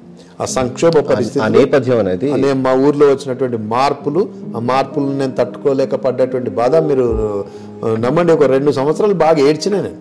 ఎందుకంటే ప్రజలు, ఆ జీవితము, ఆ కష్టాలు వాటిని చూసి తట్టుకోలేక. అంటే మీరు కూడా అందులో భాగంగా ఉన్నారు కదా. ఒక్కటి అనిల్ గారు, ఆకలితో అలమటించే చోట కొంతమంది కడుపు నిండా దీన్ని హాయిగా పడుకోవచ్చు, కానీ మనలాంటి వాళ్ళు, ఒక సృజనకారులు కడుపు నిండా దీన్ని హాయిగా పడుకోలేరు. బట్టలు లేని పిల్లలు ఉన్న చోట తెల్ల బట్టలు వేసుకోవడం సిగ్గుగా అనిపిస్తుంది మనకు. అంటే నాకు గింత తెల్ల బట్టలు ఉన్నాయి, వాళ్ళకి ఏం లేదు, సిగ్గుగా అనిపిస్తుంది. అట్లా నేను ఉన్నటువంటి మా ఊర్లో నేను సేఫ్గా భద్రంగా జీవితం ఉండి మిగతా జీవితాలని సంక్షోభంలో ఉన్నప్పుడు నేను ఏడ్చిన వాళ్ళ కోసం, అరే ఇట్లా ఉన్నది ఏంది అని ఏడ్చి. ఒక్కటే రచయిత అని కూడా అంత స్పందన అంత బలంగా ఉన్నప్పుడు అయితే వాడు పిచ్చోడని అయితే, లేకుంటే రచయిత అని అయితే. మనిషి మార్పు కోరేటటువంటి మనిషి జీర్ణించుకోలేనప్పుడు అయితే పిచ్చోడని అవుతాడు, లేకుంటే రచయిత అని అవుతాడు. నేను అడగాదు, రచయితనయ్యాను. కాబట్టి ఆ కథలను, ఆ బాధలను దించుకోవడానికి కథలు రాసేటటువంటి ఆ క్రమం లోపల ఆ దాంట్లో రచయితగా మారినాను నేను. అంటే నేను ఉపాధ్యాయుడిగా అయితే అనుకున్నాను, రచయిత కాదు. రచయిత అయినాక మామూలుగా ఇవే కథలు రాస్తా అనుకున్నాను, జీవితాలే రాస్తా అనుకున్నాను, కానీ సినిమాది కథనని అసలే అనుకోలేదు. అది అసలు ఎలా జరిగింది? అసలు మన వాసిరెడ్డి నవీన్ గారు నాకు మంచి మిత్రులు. వాళ్ళు కథావార్షిక ఒక 20-25 సంవత్సరాల నుంచి ఉత్తమ కథలను పుస్తకాలుగా వేస్తున్నారు, గొప్పవాడు.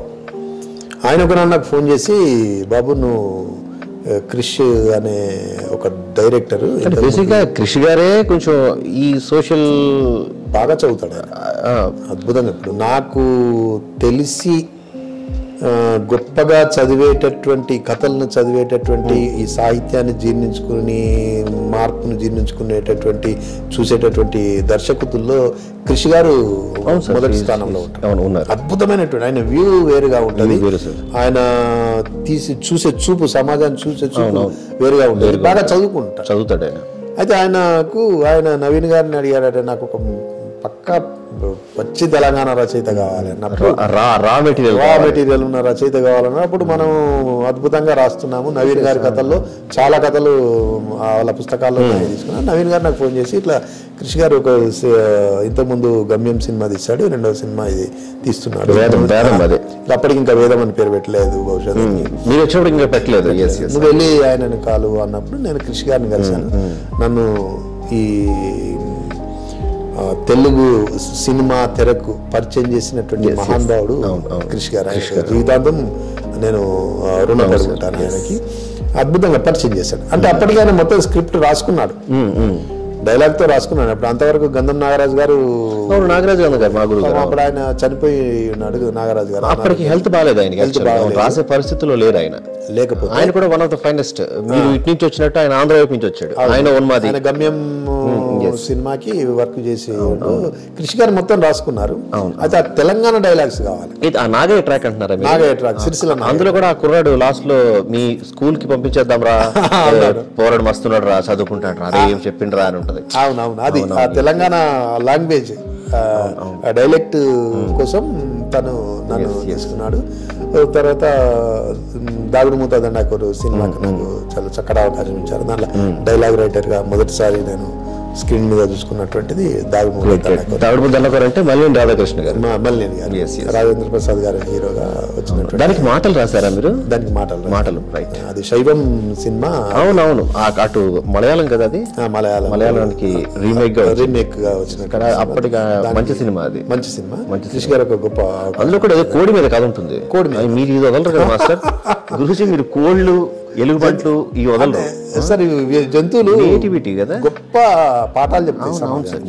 మనం అనుకుంటాం వాటి జంతువులే ఇవి అనుకుంటాం కానీ అవి అప్పటికిప్పటికీ నిబద్ధంతో ఉన్నటువంటి ఆ జంతువులే. నిజమే సార్. కానీ మనిషే మనం నాగరికత వచ్చింది, మనం మారినాం అనుకుని పశువులమైనాము.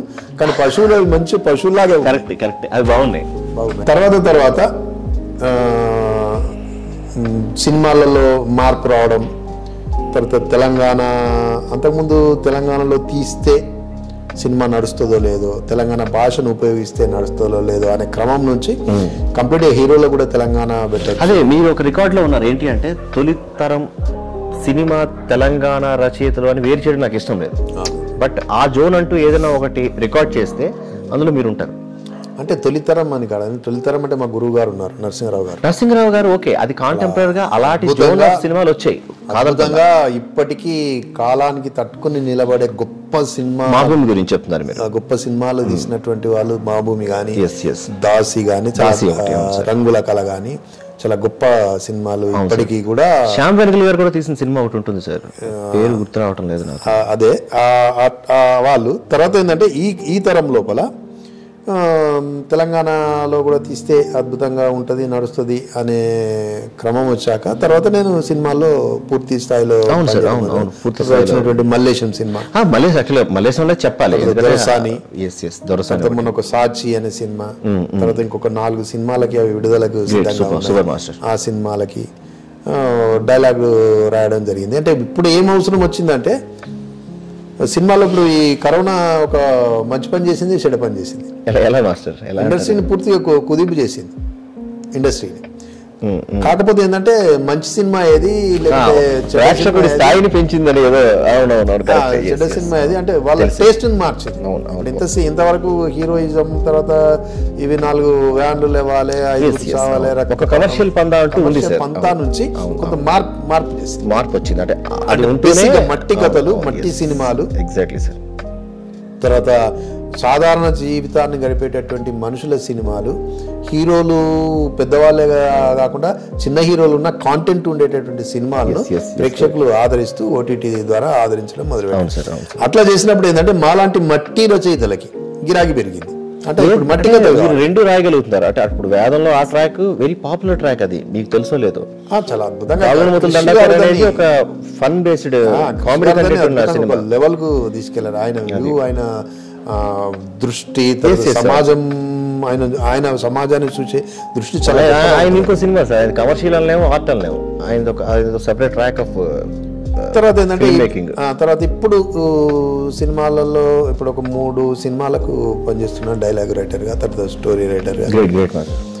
తర్వాత అవి ఇంకా రిలీజ్ కాలేదు. ఈ మల్లేశం అంటే నాకు ఒక క్వశ్చన్ ఉంది సార్. అంటే ఏంటి అంటే బేసిక్గా ఒక మల్లేశం ఆయన హీరో కాదు, ఏదో ఒక దగ్గర అదేమంటారు ఆ మగ్గం కార్మికుడు, ఆసు యంత్రాన్ని కాకపోతే ఇందులో డ్రామా ఏమి ఉండదు. ఇప్పుడు మీరు చార్ల్స్ డార్విన్, ఐజక్ ఐన్స్టైన్ ఇలాంటి శాస్త్రవేత్తలు కానీ లేకపోతే ఒక రచయితలు కానీ వాళ్ళ పర్సనల్ లైఫ్లు తీసుకుంటే అంటే వాళ్ళు ఏదో సాధించి ఉండొచ్చు, అదే విషయం. బట్ వాళ్ళ పర్సనల్ లైఫ్లోకి వెళ్తే పెద్దగా డ్రామా అంటే మసాలా ఎమోషన్ ఏమి ఉండదు. ఒకటి ప్రేమించాడు సార్, నేను ఒక అమ్మాయిని ప్రేమిస్తున్నాను, అది నాకు తెలియాలి, నా ఆకలి నాకు తెలియాలి. కాకపోతే ఆ మల్లేశంలో మీకు డ్రామా ఎట్లా దొరికింది? ఆ రాసినప్పుడు ఏంటి, టాస్క్ ఏంటి మీకు? అంటే ఒకటి నాకైతే మల్లేశం న్యూస్ ఆర్టికల్ ఒకప్పుడు, అది సినిమాగా వచ్చిన తర్వాత ఇట్లుంటుందా అనిపించింది. దానికి మీరు చేసిన వర్క్ అంటే ఎలా డీల్ చేయగలిగేది? ఒక్కటి సార్, ఇప్పుడు దాన్ని మేము ఏ బేస్లో చెప్పాలనుకున్నామంటే, గొప్ప చదువుకున్న వాళ్ళే గొప్ప వాళ్ళు కాదు, గొప్ప ఇన్వెస్టిగేషన్స్, గొప్ప ఆవిష్కరణలు గొప్ప వాళ్ళు చేయరు. ఏ చదువుకోకపోయినా గొప్ప ఆవిష్కరణలు జరుగుతాయి అనే అంశాన్ని చెప్పాలనుకున్నాం. ఇంకొకటి ఏం చెప్పాలనుకున్నామంటే, తల్లిదండ్రులు తమ పిల్లలను జాగ్రత్తగా పెంచాలి, సరే కష్టం తెలియకుండా పెంచాలి, కానీ తాము పడుతున్న కష్టాన్ని మాత్రం తెలియకుండా పెంచొద్దు అని. మల్లేశం అనే వ్యక్తి సాధారణ వ్యక్తే, కానీ అసాధారణమైనటువంటి పని చేశాడు. ఆయన చేసినటువంటి కనుగొన్నటువంటి యంత్రంతో ఇలా చాలా మంది అమ్మాయిలు చదువుకుంటున్నారు, ఇంజనీరింగ్ చేస్తున్నారు. ఎందుకంటే నేత కార్మిక కుటుంబాల లోపల ఆసు పోసేది ఆడవాళ్ళు ఎక్కువగా. అమ్మాయిలు 10వ తరగతి చదవగానే వాళ్ళని తీసుకుపోయి ఆశకు చదువు మానేసి ఆశకుంచేవారు. ఈ యంత్రం వచ్చాక వాళ్ళకి పని లేకపోయినా కూడా వాళ్ళు చదువుకున్నారు. అంటే ఎంత గొప్ప మార్పు. ఆ విధంగా ఉన్నప్పుడు అందులో ఆ డ్రామా అంటే, ఇప్పుడు ప్రేమలోనే డ్రామా ఉండదు.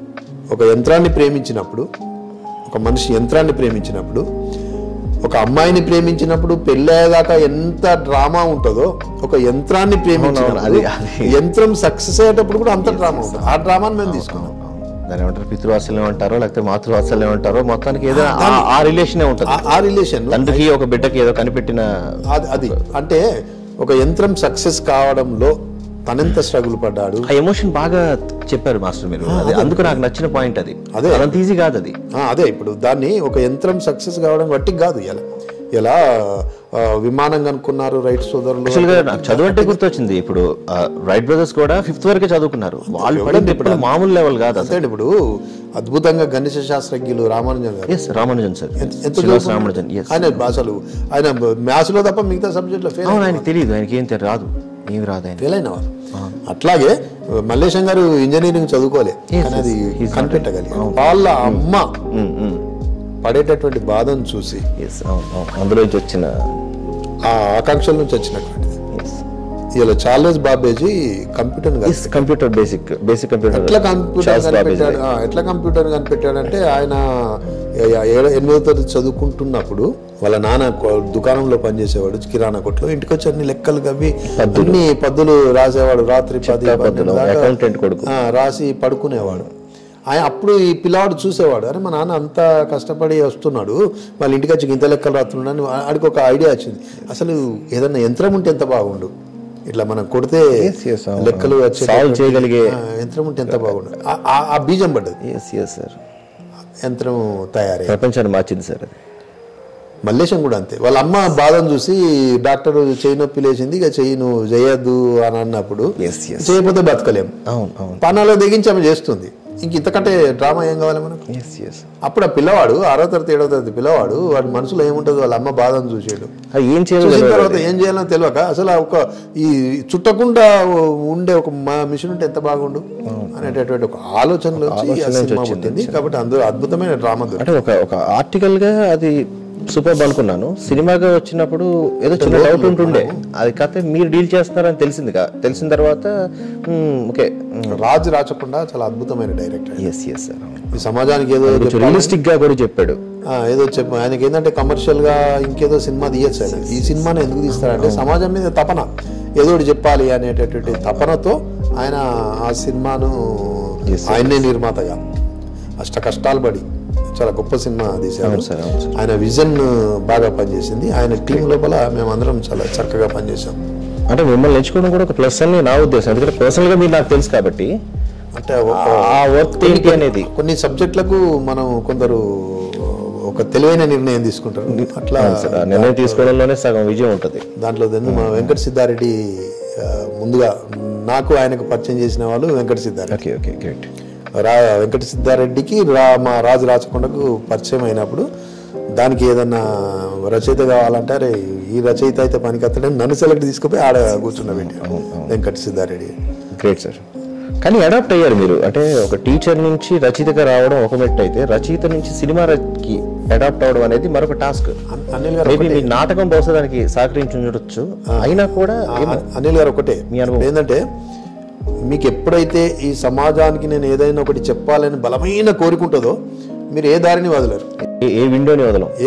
ఇప్పుడు రూమ్లో ఒక టార్చ్ లైట్ పెట్టిన తర్వాత అది తలుపు సందుల్లోంచి బయటకు వస్తుంది, కిటికీ సందుల్లోంచి బయటకు వస్తుంది, పైన సూర్యులోంచి బయటకు వస్తుంది, ఆ తలుపు హోల్లోంచి కూడా బయటకు వస్తుంది. అట్లాగే మనం ఒక టార్చ్ లైట్ లాగా సమాజంలోంచి బయటకు వచ్చింది చెప్పాలని అన్నప్పుడు, కథకుడుగా ఉన్నప్పుడు టీచర్గా ఉన్నప్పుడు అట్లా బయటకు వచ్చినాము, కథకుడుగా ఉన్నప్పుడు ఇట్లా బయటకు వచ్చినాము. ఇప్పుడు మనం సినిమాగా చెప్పాలంటే సినిమా బలమైన మాధ్యమం, చాలా రీచ్ ఎక్కువ ఉంటుంది. ఇలా నేను 250 కథలు 7 నవలలు ఇవన్నీ రాసినా నాకు రానటువంటి గుర్తింపు ఒక మల్లేశం సినిమా. మన పరిచయం అయింది సినిమా ఆఫీస్లోనే ఒక మల్లేశం సినిమాతో నాకు వచ్చింది. అంటే సినిమా అంత బలమైనటువంటి మీడియా కాబట్టి దాని ద్వారా కూడా మనం ఈ సమాజానికి ఏదైనా చెప్పాలని అనుకున్నప్పుడు మనం అందులో ఇమిడిపోయాం. ఇక రాబోయే వాటి గురించి చెప్తూ ఇందాక ఆపేశారు. ఇంకా రాబోయే ప్రాజెక్టులు ఒక 3 ప్రాజెక్టులు రెడీగా ఉన్నాయి.